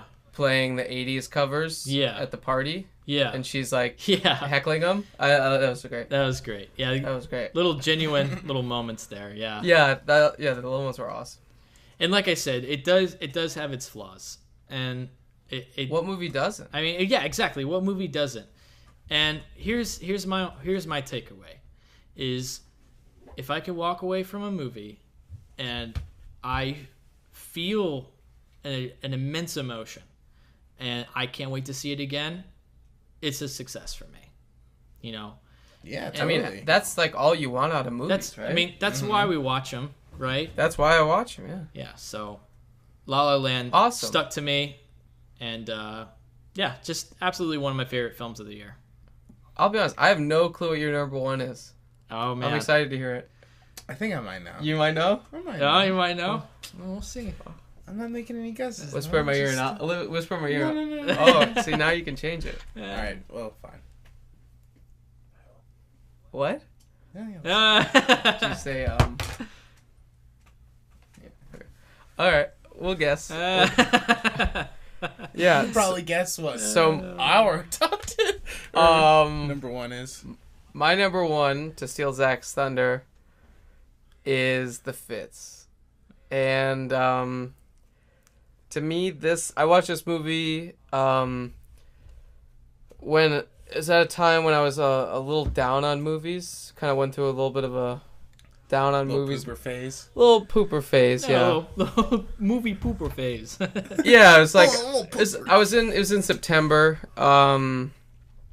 You go through this. Pooping. You go through the mummer smoover season. You go through the summer movie season, and sometimes that can be a little trying, you know. And you go through I started a new job. We had just made a movie. It was exhausting, and it was just like I was a little burnt out. And I saw The Fits. I was like I wanted to see it, and I missed it in theaters because it played for like 3 days at the Gene Siskel. And Karen and I watched it on demand, and it was a revelation. I honestly was blown It is. away. I was floored, and we finished the movie, and we were both like totally rejuvenated. And it just is one of those movies that, if I had one word to describe it, it'd be inspiring. And Definitely. Absolutely. and that I mean, the amount of spectacle and the amount of control they have over the medium for $250,000 and just ingenuity, it really like reinstated my love of movies, and it made me feel like movies still have a lot more to offer, which it's like no duh, but sometimes you lose the faith a little bit. And Totally. oh yeah. Totally. as a devout religion of movie follower, you know, it made me reaffirm. Religion of movie. I pray to the religion of movie. I bow down to thy religion. It was incredible, and it made me really happy. And I rewatched it like 2 days later with Zach and was like, "Am I crazy here?" And Zach was like, "No I way." was like, holy shit. So I guess it's a Nope. good I saw segue to segue over to Zach. Yeah, which is The Fits is also my number one. And I had seen the trailer, and it was like, oh yeah, this movie looks great. Like, I definitely got to check it out. and was just totally did not know that I was getting into something as good as it was. Absolutely love the movie. Very impressed by it. Just how natural it feels, and especially knowing that, like, you know, they found those people. They found that place. Like, it isn't...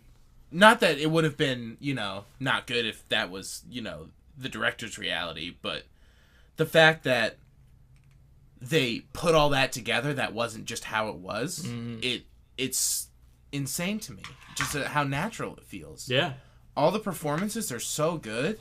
Royalty Hightower? Holy shit. Yeah. Like, she is incredible in that It's movie. such a natural performance. It's... And her friend with the pigtails, too? Oh, yeah. Oh, she's my great. God. She's great. She's so good. Also, you watch it, and at first you're like, oh, this is a nice little, like, Billy Elliot kind of story. You ever see that movie where it's like, boy doesn't want to box, he wants to ballet. And it's like, girl doesn't want, you know? Yeah. So it's like a weird twist on that. Yeah. And then it's like, oh, no, wait, what's going on with the dancers? And then you're like, did she poison them? Like, you know, because she's filling up the water, so there's like a bit of conspiracy thing going on. Yeah, it plays with you in a very subtle way. Oh my god. Yeah. And also the score is so Yes. good. And so at times like energizing, but also like very subdued and almost eerie. Mm-hmm. And it just creates this really interesting tone where you're asking, like, what am I watching in the best way possible? You know? Mm-hmm. Where it's just like, because I had no idea it was going there. Yeah. And when that started happening, I was just like, oh my God, like, what is going on in this movie? And just insanely invested. And also gotta say that it's 70 minutes long. 72. Well, yeah. It's, okay. And, it does not feel like it in a fantastic way. They pack so much into that 72 minutes. Yeah. And it's a great movie to be like, hey, watch this movie. It's incredible, and it's only 70 minutes. Like, Yeah. you know what I mean? Yeah, it's very short.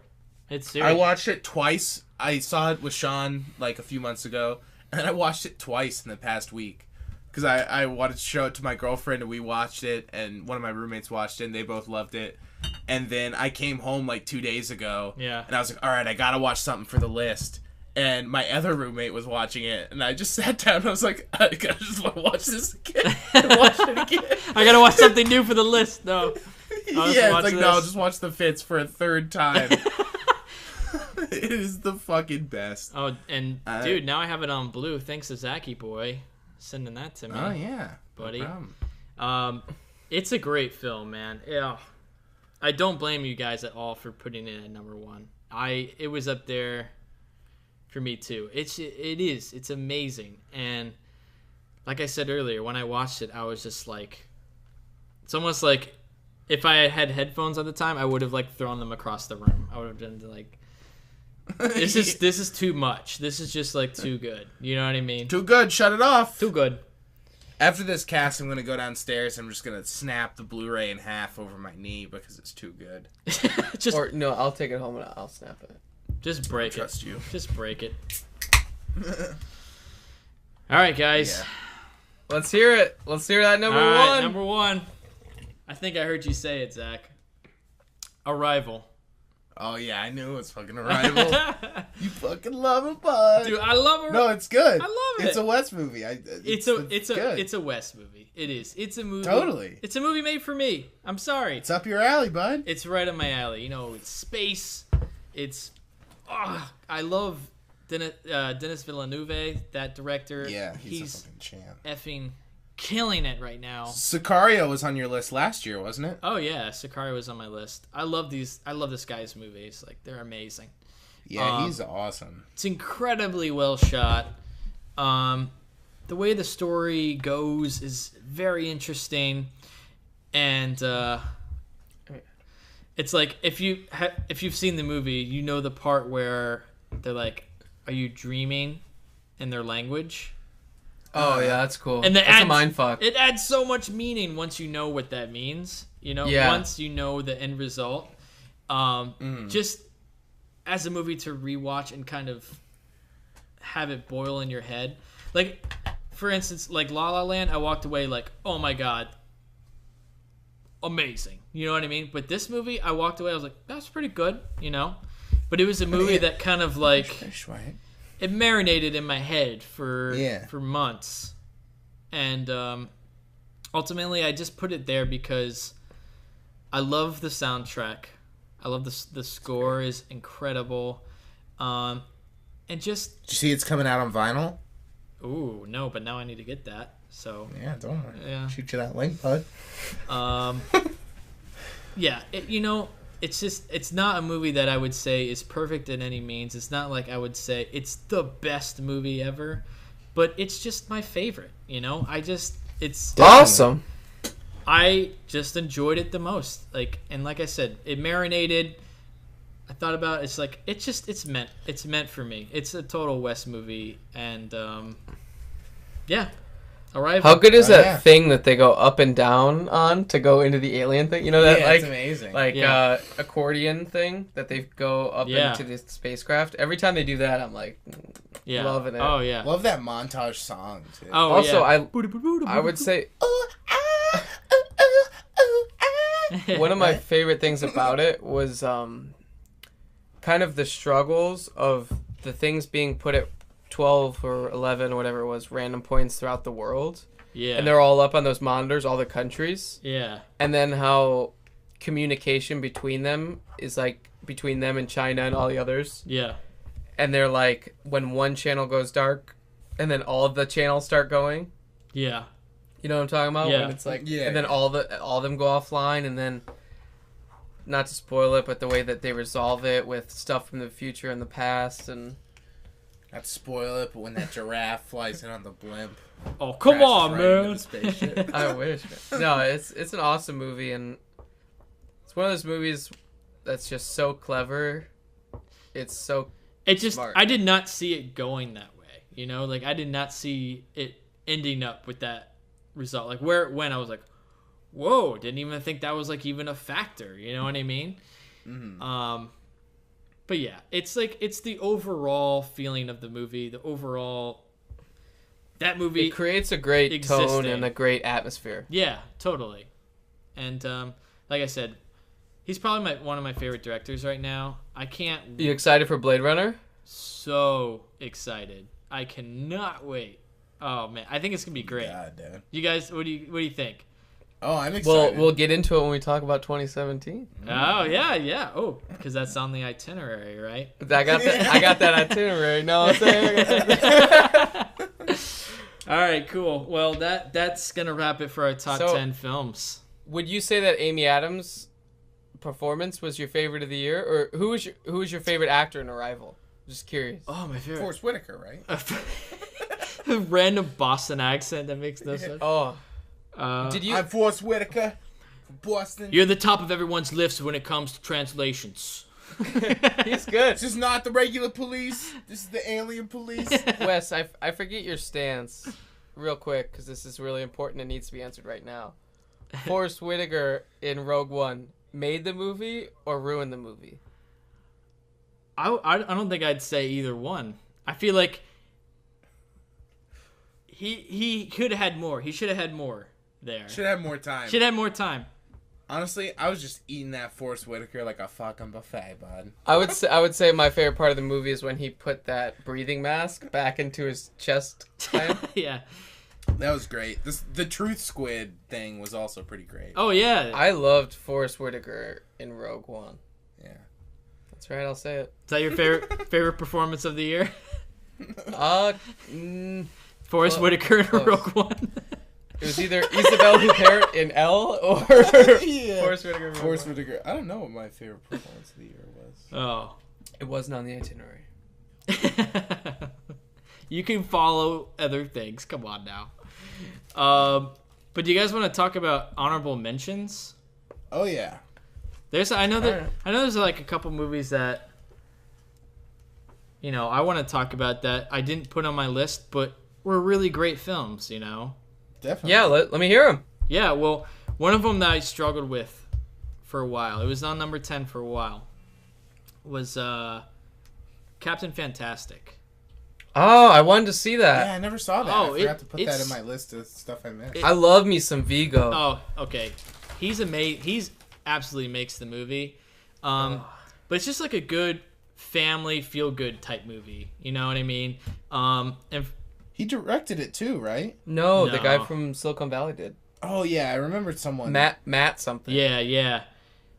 He's in Silicon Valley. Mm-hmm. But yeah, no, it's a great movie, and yeah, like I said, it was one I struggled with to put on the list for a while, but definitely worth checking out. It's real fun to watch. Nice. Just has a good message. It's real feel good family drama comedy. You know, it's but creative in what it does, and Awesome. Nice. it's good. Definitely worth checking out. Is that streaming anywhere? Do you know?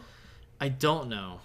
I saw it in theaters at Enzion, so I don't. I want to check it out. I don't know. You should Oh, definitely. the Enzion. I've heard stories of this theater. Yeah. I love that Indian. Zach used to have posters up everywhere. I'm Oh gonna put yeah. them on this angled part of my ceiling.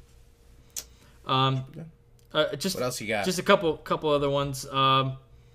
Hail Caesar, worth mentioning. Mhm. You know, great Coen yeah, film. I forgot that was this year. Yeah, I know, right? So many My movies. honorable mentions last. As a comic book guy, you know, love Captain America: Civil War. Not I don't think worthy of a top 10, but still just like a cool accomplishment to see these superheroes together and actually be an entertaining and not a disaster film. Yeah, totally. I thought The Nice Guys was good. Yeah, Nice Guys. Oh, Nice Guys. Nice Guys was Real good. Cafe Society. Oh, Did you check that out? I loved. Did you? Yeah. I loved it. Yeah, that was good. Woody It was Allen really good. film. That was good. Swiss Army Man. That was pretty Nice. entertaining to watch. And I think it's worth a shout out, but for me, I feel like it was a little overrated. Hell or High Water. I agree. A little overrated. Good movie, a little overrated. You know, didn't really bring anything new to the table. Yeah, solid movie. Solid movie. Cool Yeah. twist without spoiling anything. Yeah. With the Yeah, the don't- two guys, but yeah. Yeah, cool twist. You know, I don't have any complaints, but it was just, you know, it felt like it was trying to be No Country for Old Men. Totally. And it's not nearly as good as that. Sorry. Mm-hmm. But yeah, those are my honorable mentions. Nice. Nice. Just a few shout outs. Hell yeah. I have a kind of a whopping list. gross long list of honorable mentions. I'll make it Speaking short. I won't elaborate. I'll just Yeah. shoot them. Because we got a few other things to Moonlight, Manchester by the Sea, Red Turtle, The Wailing, which is on Amazon Instant. Everybody Wants It's on Them. Netflix. Oh, is it? Yeah. Chevalier, which is on Netflix. Wiener Dog, which is on Amazon. Yeah. The Witch, which is on Amazon. Love Witch, which is really cool movie. I just don't think it came together. Spa Night, that's on Netflix. Really good movie. Into the Inferno, it's on Netflix. Herzog, I watched that. awesome. That was good. Voyage of Time, so good that I fell asleep during it, but totally amazing. We watched it like 11 o'clock at night, and Zach told me.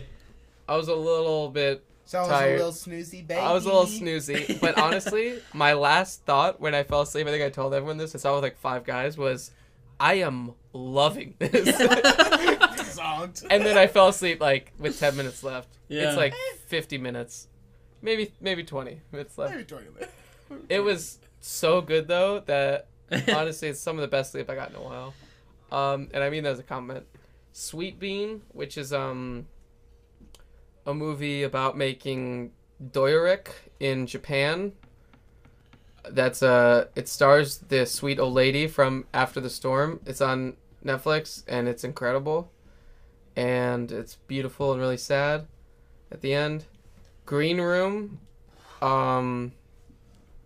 That's another one I didn't get to rewatch, so it's just not fresh in the mind. Yeah. But I saw it with my brother, and there were parts where he just like we saw it like at an early screening with the director that was there. Oh, nice. And at one point he yelled out, "Oh fuck!" like so loud. Your brother? And like everyone. Like the director? No, like everyone turned around and looked at him. It was hysterical. Mountains May Depart. It's this Chinese movie that is on Netflix. Honorable mention? Yeah. You told me it was no good and that I shouldn't watch it. It's an honorable mention. It's not. No. This guy didn't want me to watch it. It's the best opening shot of the year. Oh. It starts with a dance number to the Pet Shop Boys. Interesting. And it goes downhill from there. But So it's on your list specifically for the opening shot. If you watch the opening shot, you will not judge. And Hail Caesar, which I totally didn't just add to my list right now after you brought it up. Oh, I just added a couple to mine. When you were done. All right, Zach. All right, my honorable mentions. One that was on my list for a long time. Not a long time because I watched it like a month ago or 3 weeks ago. But The Wailing. That was my number 10 until the other night when I saw The Red Turtle. Nice. Love The Wailing. Amazing exorcism sequence. I think was the standout of the movie. Pretty incredible. On Netflix. You should definitely check it out. It was one, real quick, just to get into it for a minute. Yeah, sure. It was one that it ended, and I was kind of like, man, weak ending. And went to bed, and then the next day at work, just like thought about it all day, and then went home and watched the last 45 minutes again. And just was like, man, there's a lot more here than I thought there was. Yeah. It's very calculated in its confusion, which is interesting. Lots of like threads that don't fully connect, and like, well, who's he with, and like, why did this happen? And I don't know. It's great. The Witch, love The Witch, amazing movie. It's on my list for a long time, but unfortunately got bumped off. The Love Witch, which I thought was one of the better throwbacks that I've seen in a while. Voyage of Time, loved it. Lo and Behold and Into the Inferno, which I both liked very much. Love that Zogon. Oh yeah, little Urzog. Chevalier, Wiener Dog, Wiener. You watched Chevalier? Yeah, I told you I watched Chevalier. We can talk about. Green Room and Hail Caesar. Nice. I really wanted to see Wiener. Didn't catch that either. Wiener's real good. Yeah. I think you'd like it a lot, Wes. Yeah. There's some great moments that they capture, and they really milk it with the editing, if that makes sense. Like that one scene that we were talking about, where they're like filming him doing a TV interview. Mm-hmm. It's one of the best scenes like off location, where they're like, oh, we're bringing in him. And they on do like set. the live feeds. Yeah, he's on like a set in New York where they're somewhere else, and they're cutting from the footage from the TV to just a static shot of him The side by talking to no one Yeah. in the studio. And it's just like things like that are really interesting. And They show off the access they have yeah. in really interesting ways that I've never seen before in the documentary. And also there's a great moment where he talks about his pants choice in the elevator that I love. When his wife is With his wife. Yeah, she's just like, I don't like those pants. And he's like, really? I don't know, I need a lightweight trouser. Oh my god. just the quote, I need a lightweight trouser, is one of my favorite quotes of the year. It's like, I need a lightweight trouser. Like, what are you gonna do, What do you got to do? One more I forgot to mention. Just a quick shout out. Neon Demon. Oh, yeah. Totally. Yeah. I forgot about Neon Demon. That was floating on that's my an list for honorable like mention for me. a while, but That was one I needed to rewatch. And I bought it on Blu-ray and I haven't rewatched it. You bought that on Blue? Yeah. Top 3 blues of the year? I haven't watched it. I don't know. There's a lot of blues that I have that are probably amazing that I just haven't watched yet. I bought it on Blu-ray too. And I did. It was cheap. I did rewatch it, and it was cheap. I will say, not a good second view for me. It Really? was better first view, I think. Just because I started to really judge him. You know what I mean? I was just like, fucking NWR. What are you doing? Oh. Honestly, it's a thing where you can just like tell he's just like feeling himself in the editing bay, just being like, oh yeah, it's fucking great. Zach and I saw it at a screening where he did a Q&A afterwards. Right. and he was just a fucking asshole. Oh, Yeah. that's the He was worst. he was wearing this like blouse shirt, and he was like talking about like how It's like unbuttoned to he here, gets like like open. he Oh gets my women God. and he understands women, and he wanted to make movie because like I really understand women. That's why I made a movie about all models. it was And, almost like he was like- trying to troll the audience. Like I don't know if it was like performance art, but it was.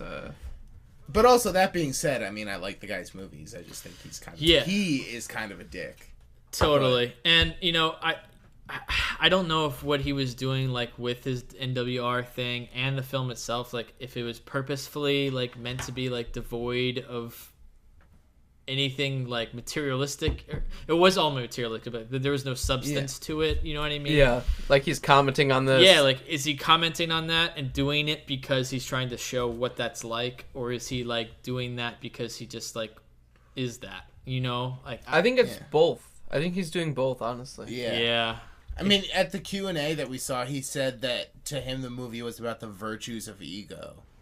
Yeah, like how Which, great it is to be egotistical. The which is, importance like, of being kind of- egotistical. Which the movie ended and I was like into it, and it was like, well, it's maybe a little problematic. Like, Yeah. to me at least. Like, I don't know if I like that. The scene that Like, lost me was the shower. Yeah. Yeah. Because that's the one time where it gets kind of like exploited. It totally gets exploitive, yeah.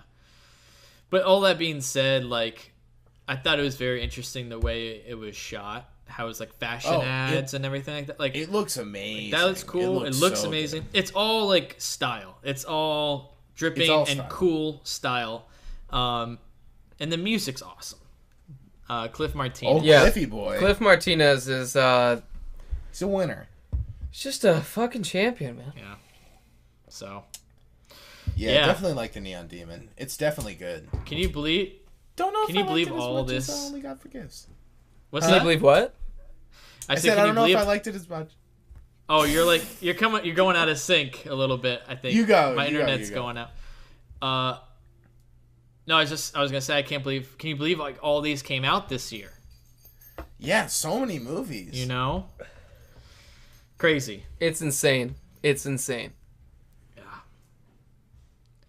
What were you gonna It say? was a Zach? tough year to make a list. Oh, I was just saying I didn't know if I liked it as much as Only God Forgives, personally. Yeah, I liked it more, I think. I gotta watch it again. I think I Here's liked my, it more than Only God Forgives too. But yeah. Anyway, you guys want to talk about what's the most disappointing films? Yeah. Let's just talk briefly about disappointing films and or movies that you thought were just like terrible. Like for me, like a very disappointing film for me was like X-Men Apocalypse.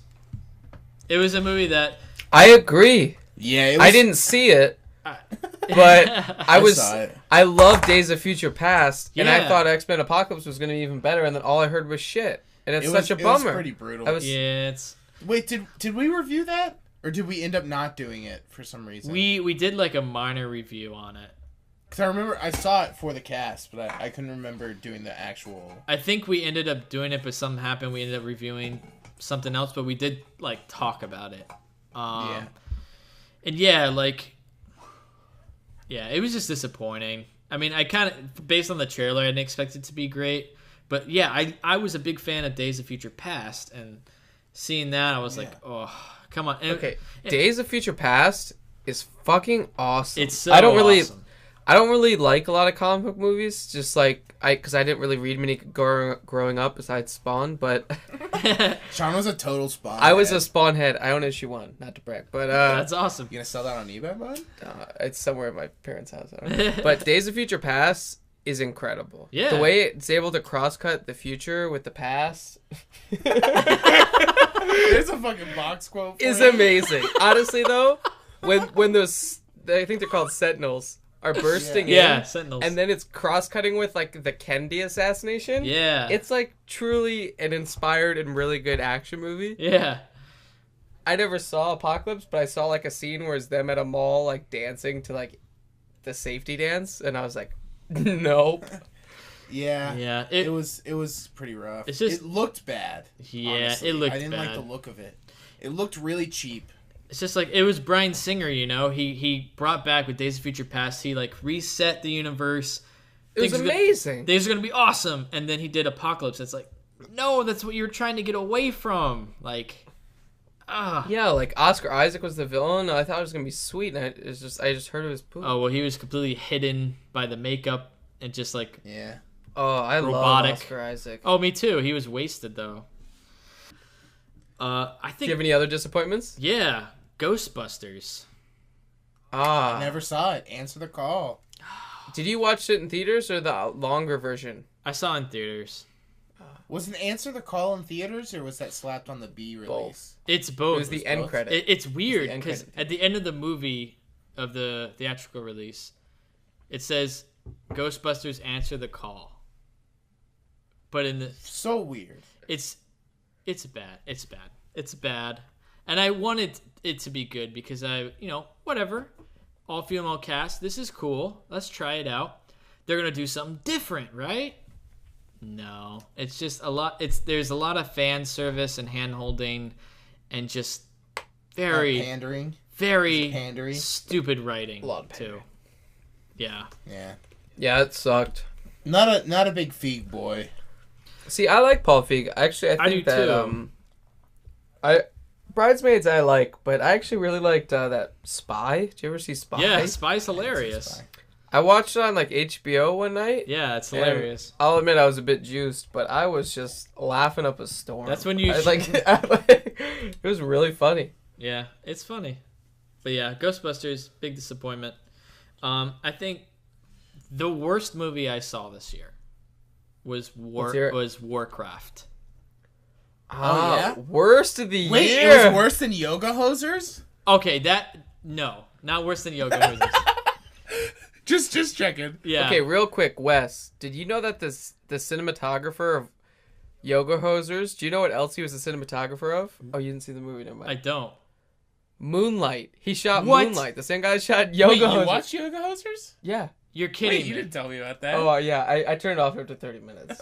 I don't blame you. I kind of stuck through it through several viewings, several Once they sittings. started stepping on the sausages and they were exploding and it looked like... Bratzies? Yeah, the Bratzies. How do you know they're called Bratzies? You Because didn't I see them. listened to the film joke. Yeah, when they start stepping on it and it's these weird like firework things, I was like, Okay. I'm out.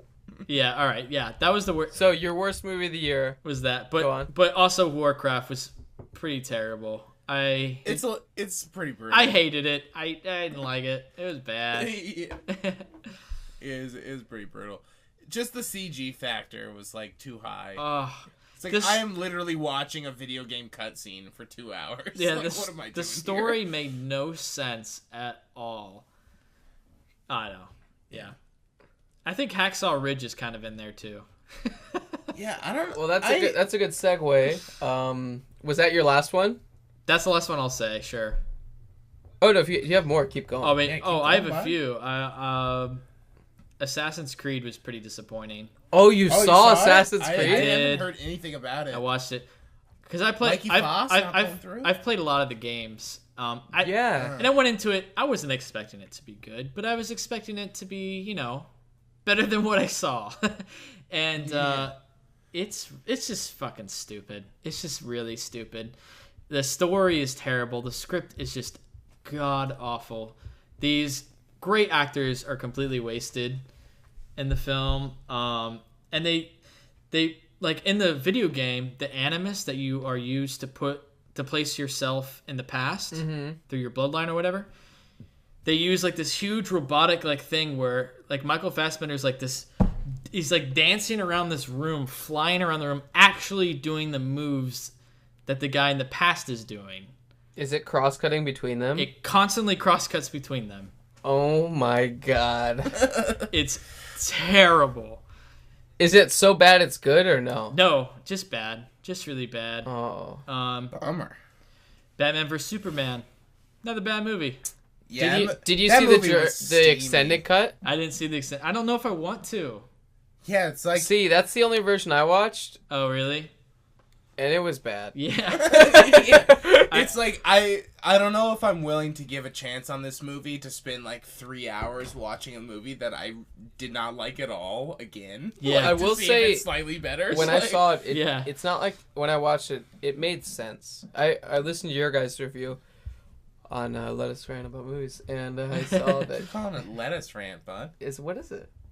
Listen. Don't tell him. Okay. Continue. Is it Let's Rant About Movies? No, it's not. Well, I can look it up. I have. Oh, you're such a super fan. Yeah, he's such a Every fan. episode. I'm subscribed. And it made sense. It was like 40 minutes longer, I think, something like that. It made sense. 40? You fucking looking it up right now? Let Us Rant About Movies. 40 minutes long? listen to us. Listen, bud. Yeah, it's about 40 minutes longer, and it's long. It's just bad. You know, it Yeah, made it's sense. just It's no just good. bad. It's just more bad stuff added onto it. Yeah. We jam-packed this Blu-ray with more shit. More shit that we could pile on. Go buy it. Yeah. Go spend your 2 hours Yeah. of your life on... No, Yeah. 2 hours. It's like No, I meant for the pay of the Blu-ray. All right, the last Three one or I'll however mention, much last you get disappointing movie I'll mention is Suicide Squad. Yeah, I didn't see Suicide Squad. It's just bad, Don't see it. Yeah, I kind of avoided it. Don't see it. So are you a DC Comics guy? I like Marvel and DC. I mean, the Marvel movies have seemed to come out a lot better. You know, DC is just it's a mess. It's a mess. And Suicide Squad is a terrible mess of a movie too. So yeah, I won't say much. That's a bummer. It's The trailers made it look like it was going to be not my thing, Yeah. but not terrible. Like, I thought people were going to... I thought it was going to be like the Guardians of the Galaxy for people. Like that, like, August bad boy teen movie. yeah. I guess that's probably what they wanted, but... Well, that's like the thing the marketing team tried to make it because Yeah. the backlash from Batman vs Superman was it was too dark, right? And I went and saw these movies because I like comic books.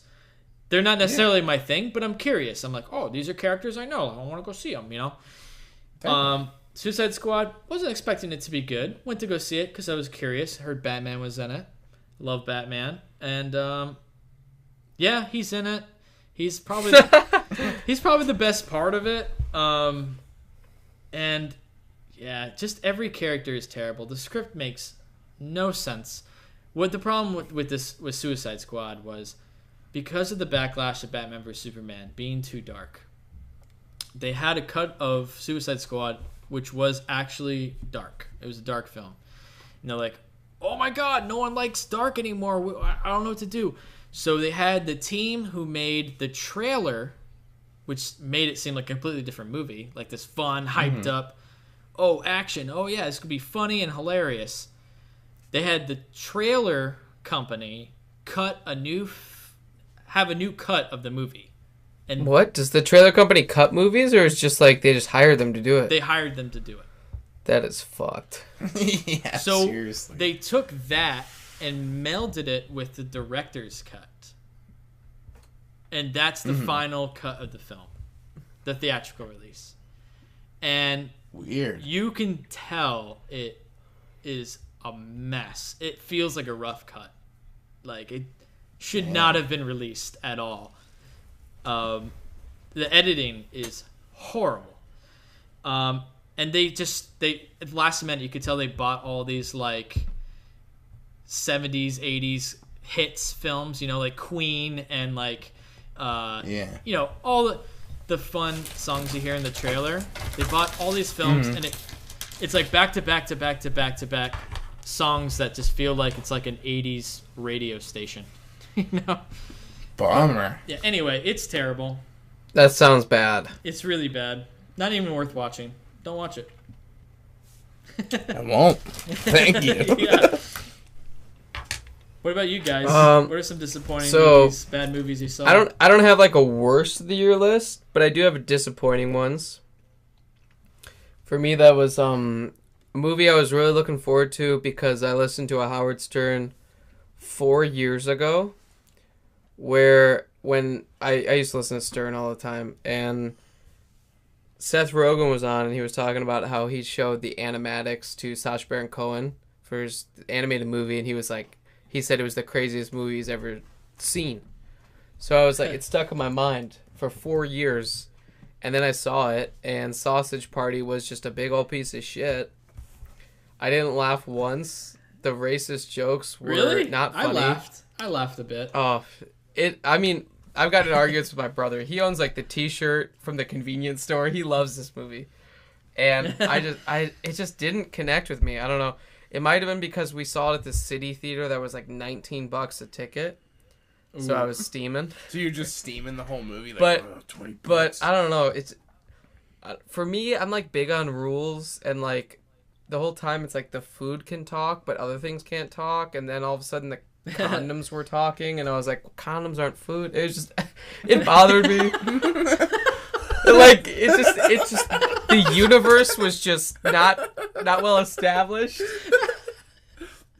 That's really funny. It's understandable. And also, like, I get it though. I totally get it. I totally get like, where you're coming from. Inanimate objects weren't affected. Like, there's a book in it, but it can't talk. But then a douche can talk, and it's like, why can the douche talk? It's only because it's funny. Because she's like, "Hey, I'm a douche," and it's like Nick Kroll, and it's just like, oh my. It's obnoxious. I was like, also, I saw it with my girlfriend, and we were sitting in the theater, not laughing, thinking it was like, when movies are like sexist and racist, but like they're commenting on that can be my bread and butter in a way. Like, not that I like seek that out, but Sean loves those fucking I can racist really shit. respond when like you're subverting racism by commenting on it in ways, and I think that that's something that I think is important, and we're losing that. And I like when things can able to like satirically comment on stuff. And I thought that this thought it was being a satire, but was actually just racist and sexist, like, because it wasn't funny and it wasn't smart, so it was just racist and sexist. So it would just say racist and sexist stuff, and I was like, yeah, that's racist. Like, to make the lesbian Mexican girl a taco, that's just not funny, like, stuff like that. And then she's just like, oh, I'm a taco, I love pussy, and it's like, what am I watching?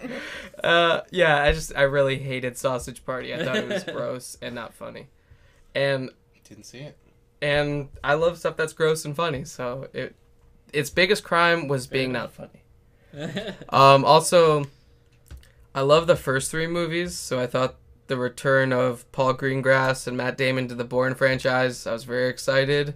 Right. And then the top hacker in the world just kept their cell phone on Wi-Fi, and they got hacked, and like, how's this happening? And I'm like, well, you should probably turn off Wi-Fi. And like, just like all these dumb things that like were common sense, that the top hackers in the world didn't know what was happening, or like that they hacked into the CIA and they stole a document that was in the folder top secret documents. Wait, for real? For real. Wow. Like, it was called like classified documents was the folder that they stole. Oh my god. Like, it was the dumbest movie I've that's ever awful. seen this year. And it was just made by really classified documents. It was just made by really smart people, and it was terrible. And then like, any of the Gilroys in on that? No Gilroy. Whew. All Greengrass. Good Lord. And yeah. The Gilroys have not been tainted. No Dan, no John, no Tony, no Paco Gilroy, the lesser known Gilroy. And then my last disappointment was to comment on what you said earlier, Hacksaw Ridge. Yeah. That was one of mine. 10 years ago, Apocalypto came out. It's probably one of my favorite movies of that decade. I just think it's like the perfect best. It's the perfect balance for me of like popcorn. It's almost like an art house blockbuster, in a way, Apocalypto. And then for everything Silence was, Hacksaw Ridge wasn't. Yeah. Like, totally. It felt like, which, you know, I'll give it credit. I listened to this interview with Mel Gibson, and apparently you guys both saw Hacksaw Ridge, and warning, spoilers for Hacksaw Ridge.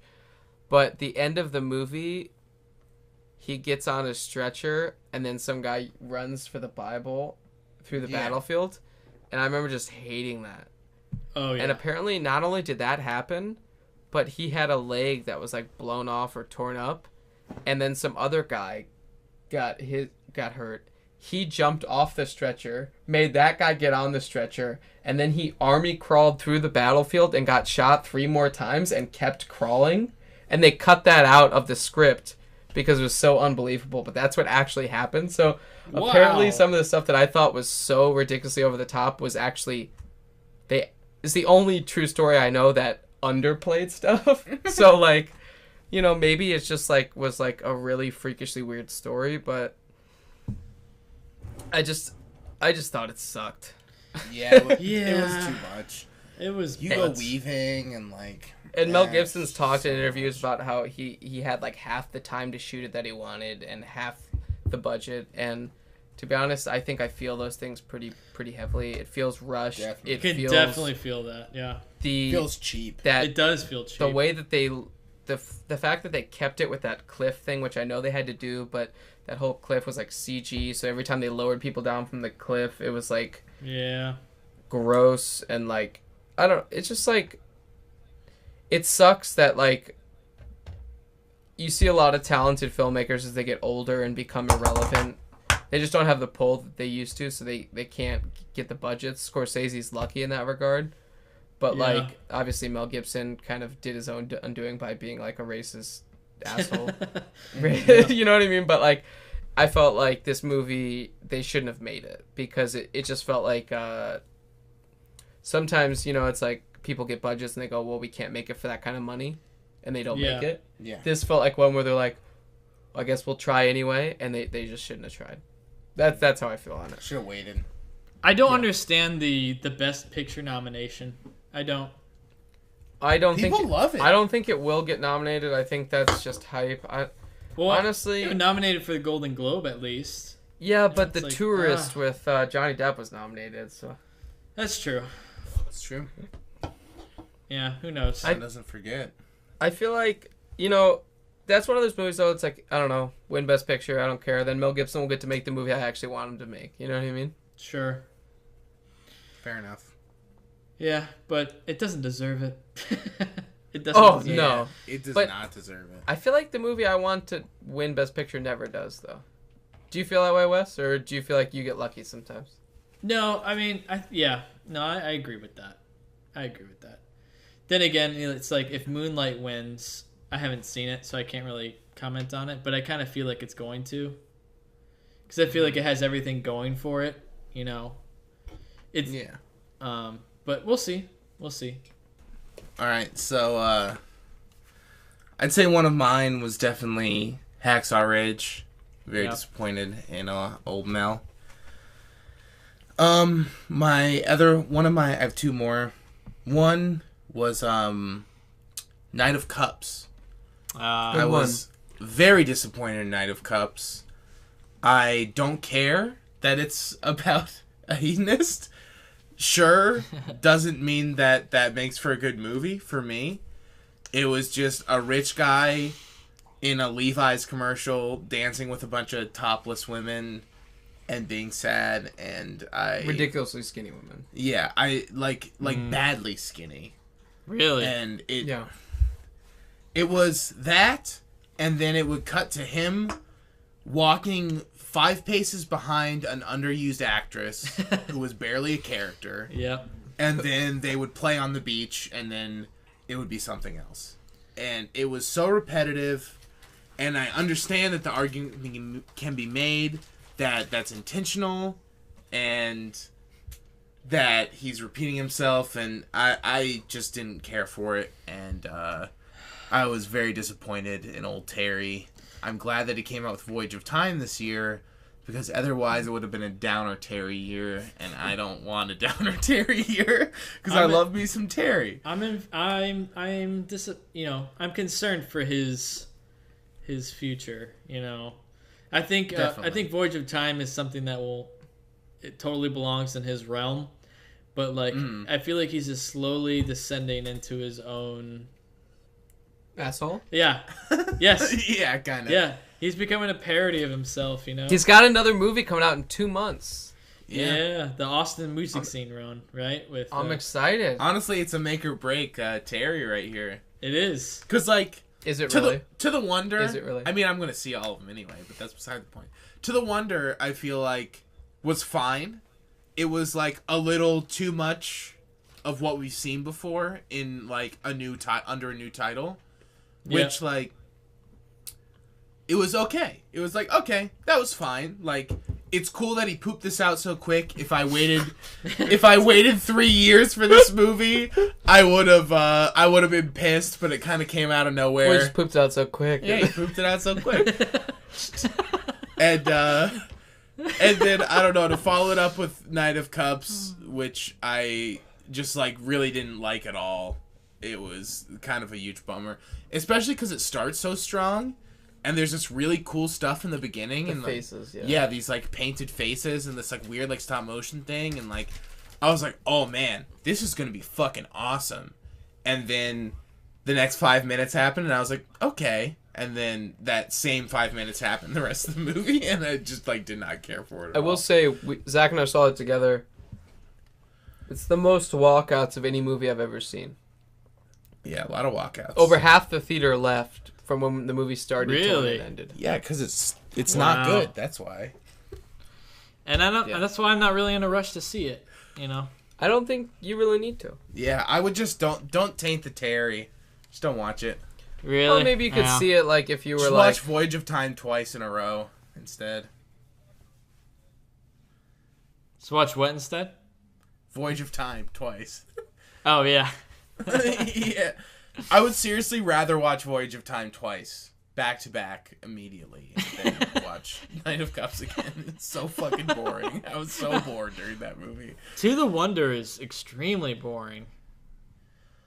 Yeah, it's definitely real slow. But I wasn't there was- wasn't a big fan of To the Wonder. Wasn't a big fan. I thought To me, at least, I felt that one was hypnotic. yeah, there was something there. It was like I didn't love it, but it was like, okay, I get why you made this. Fair enough, you know. But I feel like For I me. mean I haven't seen it, but I feel like that's the same with that one, the new one. No, to me it was like, why the fuck did you make this movie? Like, Really? don't even make this. See, Like, if you find To the Wonder boring, that's one thing, but that one was almost like... Knight of Cups was almost like just missing the mark on how how poor middle-aged millionaire white guy, like yeah, it's like, Yeah. oh my god, He's got so many Bale plays problems. This like really successful white guy who just like has sex with models in his like really nice apartment, and he's just like not that happy. That was mean. And it's like, oh really? Oh, that's so sad. That's so like, sad. oh, yeah. but he's a hedonist, and that's what it's about. It's like, okay, well, doesn't Yeah. mean it's good. Like, yeah. Gotcha. means that it's still just as boring as I thought it was. Oh, Anyway, man. and my last one, which, boy, I wanted to love so bad, was The Greasy Strangler,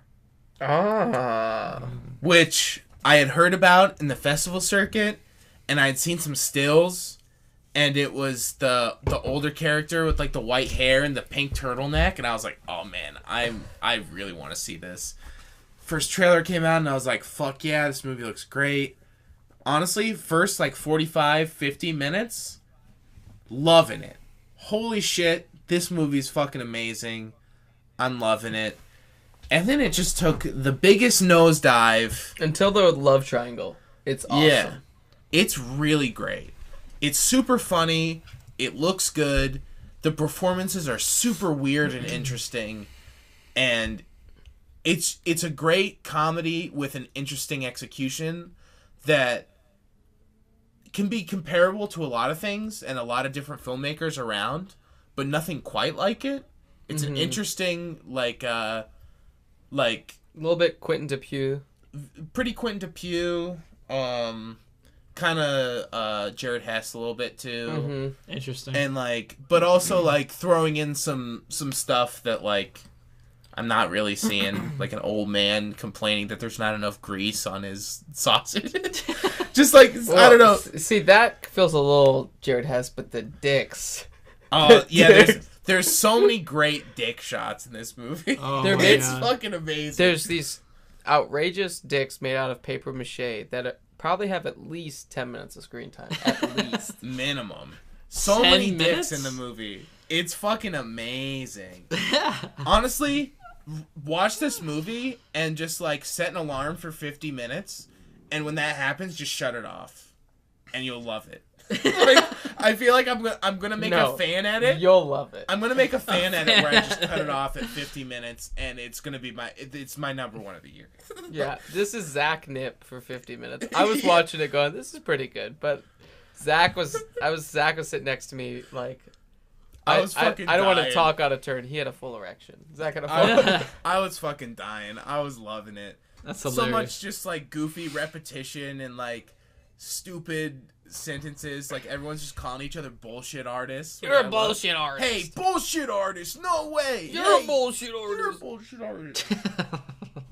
And It's the dumbest thing I've ever seen. it's so dumb in a great way, and it really just like takes a big shit around the 55 minute mark. Ugh. And the rest of the movie fucking sucks, and I just like really hated the ending, and it was such a disappointment. Oh, it's awful. It becomes like self-aware dumb in a way that like it's like, oh, this isn't fun anymore. Yeah, it becomes self-aware, and it also becomes like weirdly mean-spirited, Yep. and it makes like some claims that like I didn't agree with in a certain regard, and it just becomes mean and stupid. Yeah. And it's dumb for the beginning, but it's fun dumb.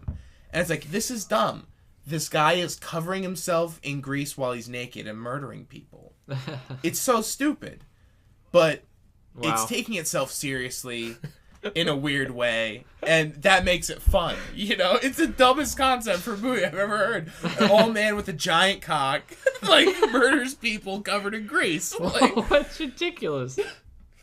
but, It's what's funny is like I hear that and I go like, that's so Zach. but man, that ending just like fucking sucks, and it upsets me that I hate the ending so much, because I love that. It's like two polar extremes. Like it's a huge bummer for me. Very torn. Oh man, I would say that was my biggest disappointment of the year for sure. sounds pretty disappointing. What are you laughing at? Having super high expectations of the Grease chick is really funny. Well, I was just excited to see it. I thought it was going to be a fun movie to watch. I watched it. Yeah. It's just When you're loving something and you're halfway through it, you're like, this is the best. And then it is the worst for the last half. It's like, oh, wow, that took a 180. Complete 180. Very disappointing. Yeah. What are you going to do, though, you know? What Write you to the gonna do? director and claim a fan edit. Hey, can I get some high-res files? Anyway. All right. Well, favorite Blu-ray releases of the year. All right, what do you got there, Wes? You know, I don't have like an extensive list. 'Cause I honestly nothing quite like stood out to me other than like Force Awakens was I just like the Blu-ray release of that because It has a great doc on it. great documentary, all these special features they like jam-packed into it, which they didn't have to. I mean, it's Disney. They could totally have just, released it on Blu-ray and be like, all right, Christmas time, you get all the special features on this special release Blu-ray. But Yeah. um, Which they did do. what they did do with the 3D, They released that fat box one. well, they did the box 3D. set. It was the Force Awakens 3D. It had, Yeah. but it had most of the same stuff. But anyway, like the normal release Force Awakens Blu-ray, pretty impressive for just that. So give props Totally. for that. Did you get that? You get that steelbook? Just normal. No, I just got the normal one. Oh, okay. Fair enough. Yeah, Just checking. just checking. Just checking. You know.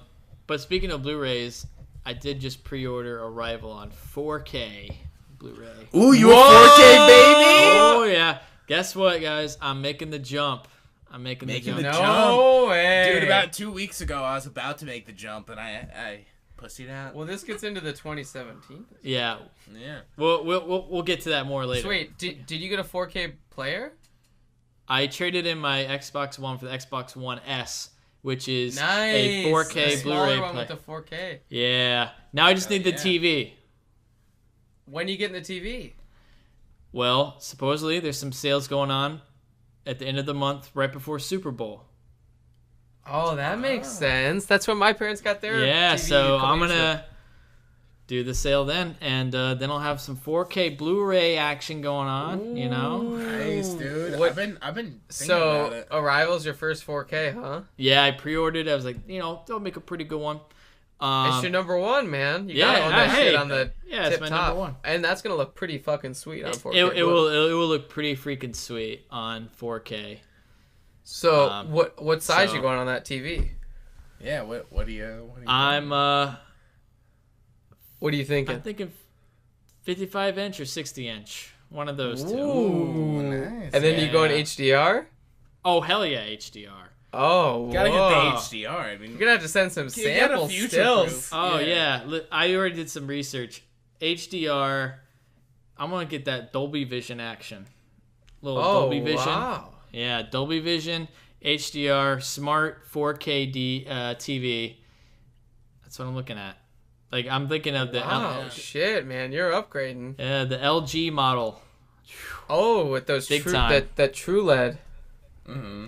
Yes. That's the exciting. You must be feeling pretty good. I'm pretty excited. Pretty excited. I want that I want that 4K. I decided that's my goal for this year is to Ooh. make the jump. It's the last The jump. it's the last physical format. Right? It probably is. Like it's probably the I last. don't know what else would come after. You know, I saw at CES they released an 8K TV. Yeah, but are they really gonna make 8K Blu-ray? I don't know. A lot of shit's not shot in 8K. Nothing's- You know what? Nothing is finished in 8K. Yeah. AK is like still like beyond like the market right now. And 4K is the market now. And now you have 4K. I'm holding out for that 16K. Oh, God ooh, damn it. in 20 years. So wait, So you can walk up with a fucking magnifying glass, look at the screen, and go, So- look at the detail. oh my god, 4K HDR with the Blu-ray. You must be pretty excited. I am. And especially with like it's not just the 4K Blu-rays, but you have 4K streaming now. You know that is a thing that is out. Netflix 4K streaming, you can do that. So it's gonna look pretty good. Pretty excited. You can do some 4K gaming. Oh yeah, that's another thing too. I mean, the Xbox One trade-in, it's like that's the cheapest option. You have not only one of the cheaper Blu-ray 4K players, but you also have a gaming system. And there's some games I'm looking forward to this year. That will be. What was your 4K. game of 2016? Oh, I don't know. I didn't do a lot of gaming 2016. Yeah, no comment. No. I don't. Mine really know. was Inside. Oh, I heard that Yeah, was sweet. good. I heard that was really good. I played that. It's like 3 hours. I played it with TJ one night, Zach's roommate, and it's a feast for thine eyes. It's very good. It's awesome. I recommend anyone if they want to just spend a night, just having a good game experience. They don't want to like. It's having a real somber, slow, weirdly toned gaming experience. Yeah, but I mean, at the same time, like. Oh no, it's definitely great. I loved it. The main reason I don't game is because I don't have the time for it. And so like I don't have a whenever lot hear of time there's just either. an awesome 3-hour video game that I can beat and feel satisfied with and I don't Oh, totally, yeah. So Inside, check it out. Yeah, I heard good things. Zach talked about it on one of the other podcasts before. Sounds cool. Yeah. If I had to pick, Any one, other just if I had to pick, oh go ahead. sorry, if I had to pick probably a game that I liked this year, it's not like the best of, but it's one I enjoyed. Was the Batman Telltale series? Oh yeah, It's like a game catered to your choices. It was cool. Nice. I heard that made some big changes to Batman It in did. a cool way. It did make some big changes. But yeah, I'm looking forward to 4K gaming. I'm looking forward to, I mean, especially I want to get some like nice looking 4K Blu-rays. Gonna get Sicario. Dude, that was literally my next thought. Was Sicario. Gonna rev that engine. Oh. That rev. Oh, I heard The Revenant is one of the best 4K Blu-rays on the I'm market. sure it fucking is, Bob. That's that's supposed to be like the best 4K. Like that's the example. The Demo Prestige disc. Demo demo disc. disc. Yeah. You gotta get Fury Road too. Oh, yeah. Fury Road. I wish they released that black and chrome though. Didn't they do a... They Not did- in 4K. Not in 4K. They did, but it's not in 4K. They released some other version. Don't look it up. I looked it up, bud. You looked up today? Oh yeah, they announced it today. Yeah, it was a big deal, dude. They almost I looked it up 2 weeks ago when I was gonna buy a 4K TV. I literally almost bought one. I went to Costco and was like, "I'm buying it. I'm buying it," and I did. I didn't do it, But yeah, so I think I got Arrival. My next one's gonna be Revenant, and then I'll probably get Sicario, Mad Max.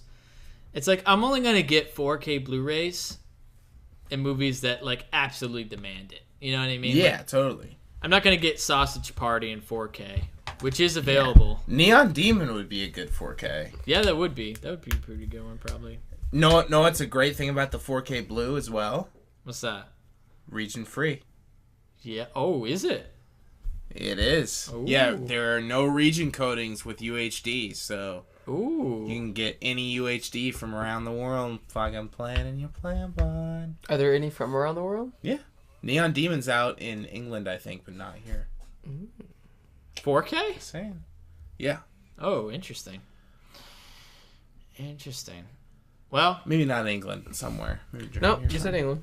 England. Hold me to it. well, that's kind of the okay, jump to 2017. Are you guys gonna do it? What do you guys think? I think 4K's here. Like, what are we man. doing in 2017? No, like, are you gonna make the jump to 4K in 2017? Oh, What I are you think looking I'm forward definitely to gonna do for it. movies? Yeah. Well, two different ones. I will not be making the jump to 4K in 2017. I think the thing that's going to twist my arm is the jump to VR. I think at some Yeah, point Sean's a VR baby. throughout the year, I'll make Hey. the jump to VR. I like the thought of it. Zach and I have been toying with doing some stuff in VR.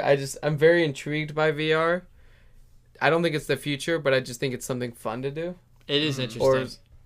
So that's probably what I'll make the jump to this year. Karen and I got a TV a couple of years ago. I got her a TV for her birthday, so it's like, maybe if it breaks. Yeah, right. You just bought a TV. Let me know So- if you need. Yeah. Just Maybe- maybe come over and sabotage Yeah, your TV so you can buy a 4K one.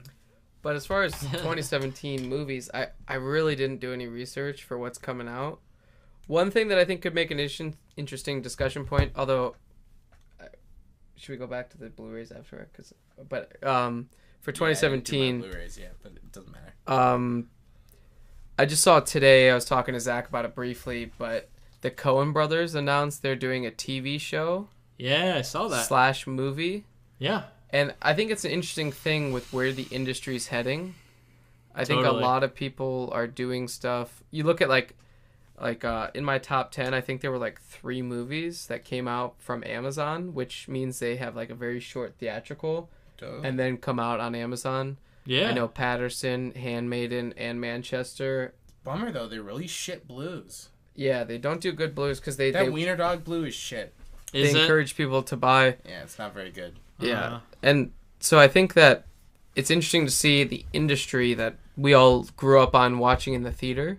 Yeah. And, growing up when I was way younger, I didn't own many movies like on VHS. I think I only owned like Star Wars, Halloween 1 and 2, and like a few others. And then the rest were taped, but like Yeah. I didn't really start collecting until DVD.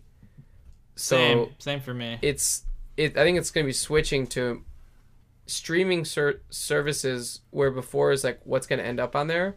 Now some of my favorite movies of the year are being made by them. So I think that's an interesting change and dynamic switch, and stuff like, I think we're all big fans of The Knick. Yes. And this year I was a big fan of other things from auteur filmmakers like The Girlfriend Experience, and you look at other stuff. I think that 2017 you're going to see even more auteur-driven television and streaming things. Mm. Yeah. Kind of like how you saw the end of the year with like OA and stuff like that. Yeah. Granted, those are from filmmakers I don't really like, but I think 2017 will just continue to be the year of streaming. There's stuff I'm already looking forward to, television shows and stuff. Like, big fan of Sense8 and Vice Principals will be wrapping up this year. So I think some of the stuff I'm really drawn to is television. And with the Coen brothers moving to television, who are probably, I mean, arguably the most respected American filmmakers, like, besides, like, a few others. They're in the top 5, you know what I mean? Like, Absolutely, yeah. I think we're going to see that. Woody Allen made a TV show this last year that no one watched, but it was pretty good. Scorsese dipped his toes into a little television. Yeah, he's been doing it for... He had Boardwalk Empire, and obviously Vinyl sucked, but... It did suck, unfortunately. Yeah, like, I think that we're really going to see more filmmakers moving to television and unfortunately staying there, which is kind of an end of an era. It is. So, I mean, that's how I feel. It's also the start of a new era, right? I mean, television is just so strong. There's so much television going on right now. Like, what was your favorite shows of the year? Oh man, because I feel like this list, I thought of a lot of TV shows, which I never really have done before. I didn't even prepare for that. Sorry. Yeah, I think that's a whole other discussion we have to get into. Like, that's just something. Are you a big TV guy? I love TV. I love television. I know you're a big Mr. Robot guy. Yes. Right? Big Mr. Robot guy. Yeah. Thrones boy. What's that? You're Thrones boy. Game of Thrones. Oh yeah, Game of Thrones. Of course. Did you watch Westworld? I loved Westworld. Oh yeah, because I thought that, just thinking that, I thought that would be something big up your alley because it's got like the sci-fi stuff. And Yeah. then A little bit of genre. I loved Westworld. Yeah, there's a lot of shows I've seen this year, but I can't even, like, for some reason think of them.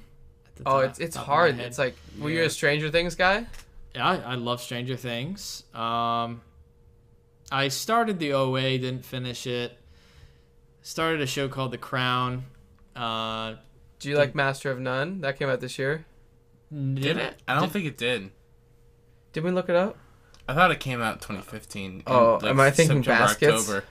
Baskets is the shit. Did you watch Baskets? No, I heard it was good though. I fucking loved that show. It is so good. Maybe best of the year? I don't know. Although a controversial one between if is it TV or is it movie that I considered putting on my list was that OJ doc I watched all of. I've heard so many good things OJ about Made that. in America. Didn't watch it. It's only on ESPN streaming. Right. It's pretty cherry. It's real. It's really good. good. Do you have ESPN streaming? Everyone does. You can just watch it on a computer and Chromecast it, or like do it. I just watch it. It's just free. Mm-hmm. Oh, watch that. It's 8 hours. I felt like it was going to be added to Netflix or Amazon, but they never did. But and then I actually made a list of a couple TV shows I really liked, just in case. BoJack Horseman, big fan of. Yeah, good show. Good show. Love Vice Principals. Vice Principals, big fan of. Girlfriend Experience, huge fan of that.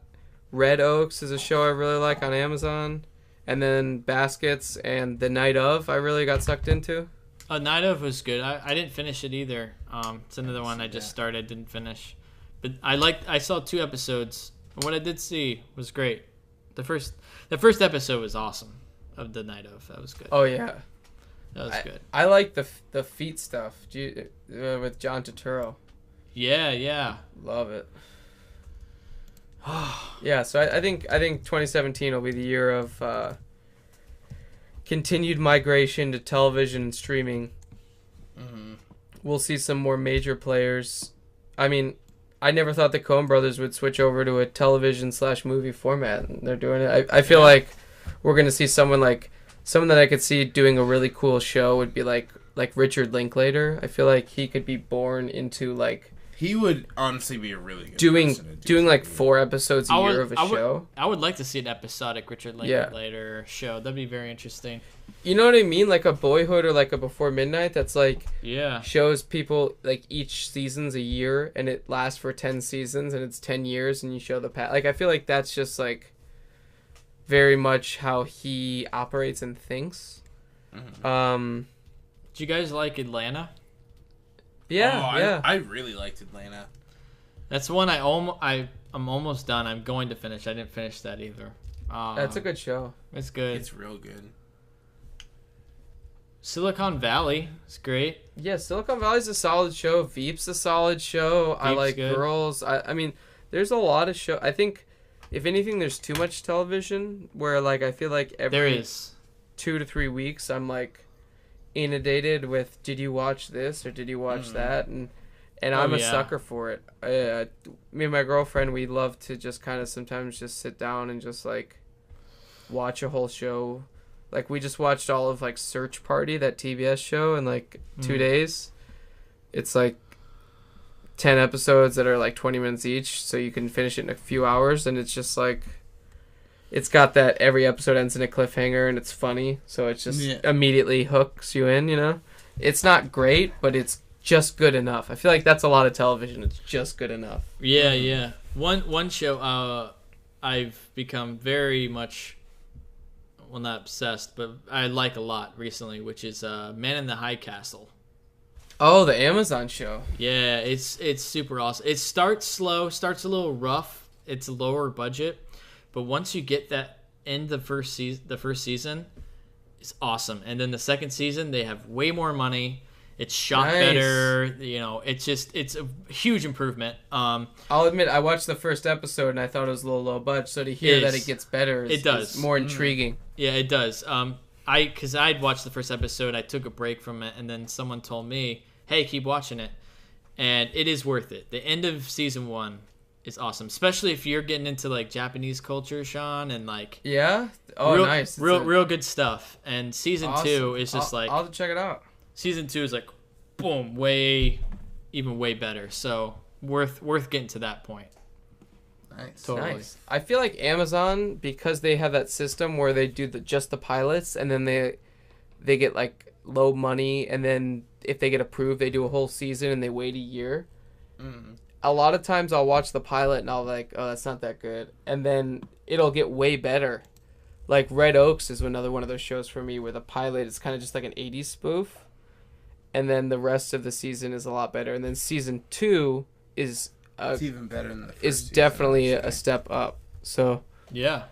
Amazon for me is a little bit of a, I'm not crazy about their model, but I think they produce some really good content. For sure. Totally agree. They're coming out with better and better stuff too. So Especially movie wise.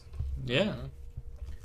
Yes. How many movies on the list? On my list, between honorable mentions and regular, at least Because they did Handmaiden, Patterson, Manchester by the mentions, Sea. Wiener Dog, Manchester Wiener by the Dog. Sea. Yep. And that's the ones I can Neon think. Demon. They made Neon Demon. Yeah. Yeah, And I feel like they did a doc too, right? probably. Probably. Yeah, it's crazy. I mean, there's just so much. We're in a great time where there's a lot of money and there's Yeah. a lot of interest, and Annapurna, A24, Oh, love them. Yeah. Love both of them. They're great. like Amazon, even Netflix. I think Netflix gets a little hung up on nostalgia for me, where they Sure. kind of been like Pee-wee's Big Holiday and stuff like that are just like lesser attempts of sequel. Like, but that being said, They're starting to I spit had a out lot of some fun nice watching original Pee-wee's Big stuff. Holiday. You know, mm-hmm. I think it's gonna get better.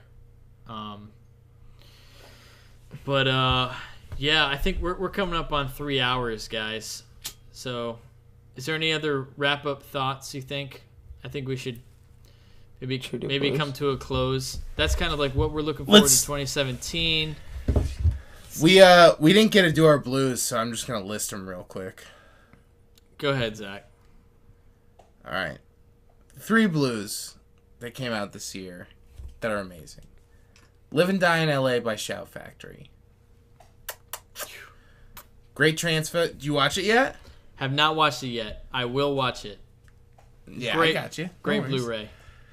But Great Transfer, new features. It's fantastic. Arrow Academy released... You gotta love Scream Factory.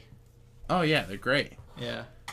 Arrow Academy released a Rainer Werner Fassbender set. That was a big thing. Loving it. Did you watch it? Watched some stuff. Not Which one? I rewatched Furies to Soul, and I watched... Good Transfers? Oh, yeah, the transfers are great. But, yeah, there's like 12 movies in it. Pretty beastly. It's great. And then my favorite thing I got this last year was the Outlaw Gangster VIP series. Ooh. Which was just kind of like interesting series of 6 movies that I had no idea existed, and it's just one of those things where it's like, man, I'm glad that someone's putting these out, publicly archiving them, basically. It's like, I had no idea these movies existed, and I'm really glad that I took a chance on it because all 6 of them were a lot of fun. So, yeah. What about you, Sean? For me, McCabe and Mrs. Miller, I haven't actually even had time to watch the film, but I've seen the film several times, absolutely love it. And Love that packaging. Is that what it is? Well, I told you I popped in and watched a few special features, and there's some interviews with Vilmos Sigmund, who actually passed last year. But there's a great little part where he talks about how he hates zooms and how, like, he's still not sure about it. And the movie has some amazing zooms. And it's Robert Altman's a zoomy boy. And it's just funny to hear that. And then also there's a thing where he talks about, like, the flash process for making the movie. It's really cool. Just very insightful candidate interviews. Love when that happens. And also they show some stills from the transfer, and it's pretty prestigious. Yeah, I watched it. It looks really nice. The Wim Wenders Road trilogy, Kings of the Roads, probably in my top 5 all-time favorites. Yeah, I haven't watched any of those, so I couldn't put it on my list because I only put things on my list that I've watched. But we did see the transfer in theaters. That is on the board. Oh, okay. Yeah.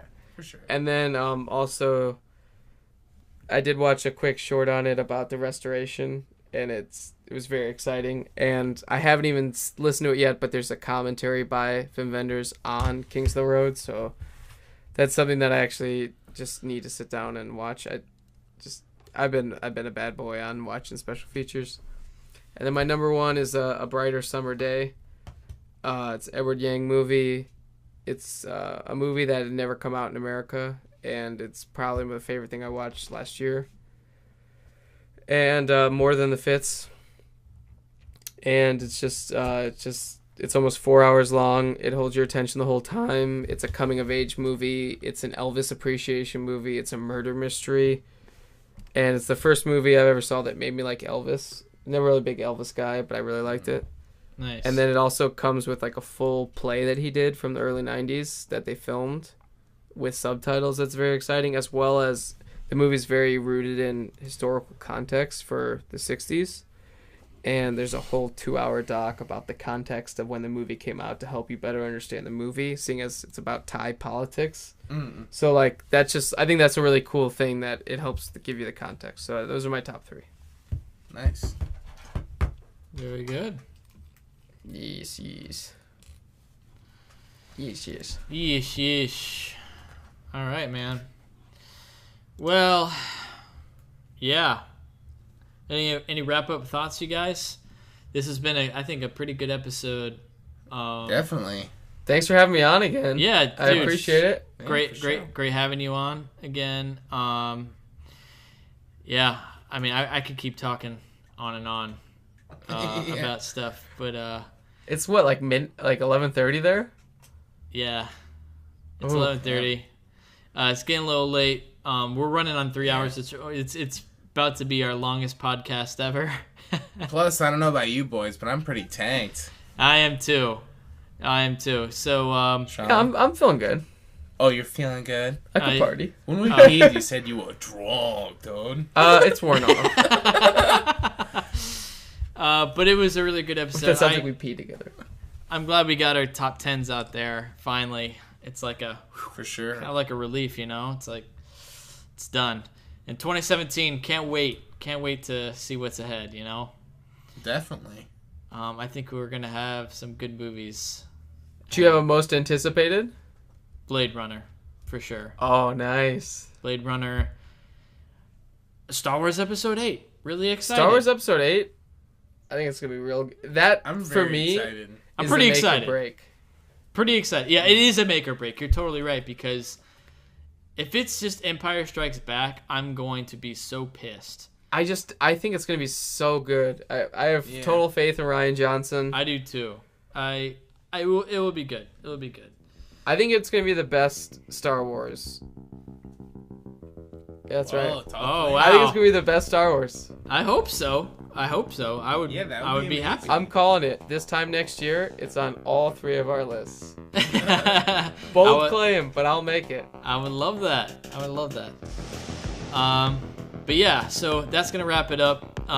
For you listeners who somehow made it this far,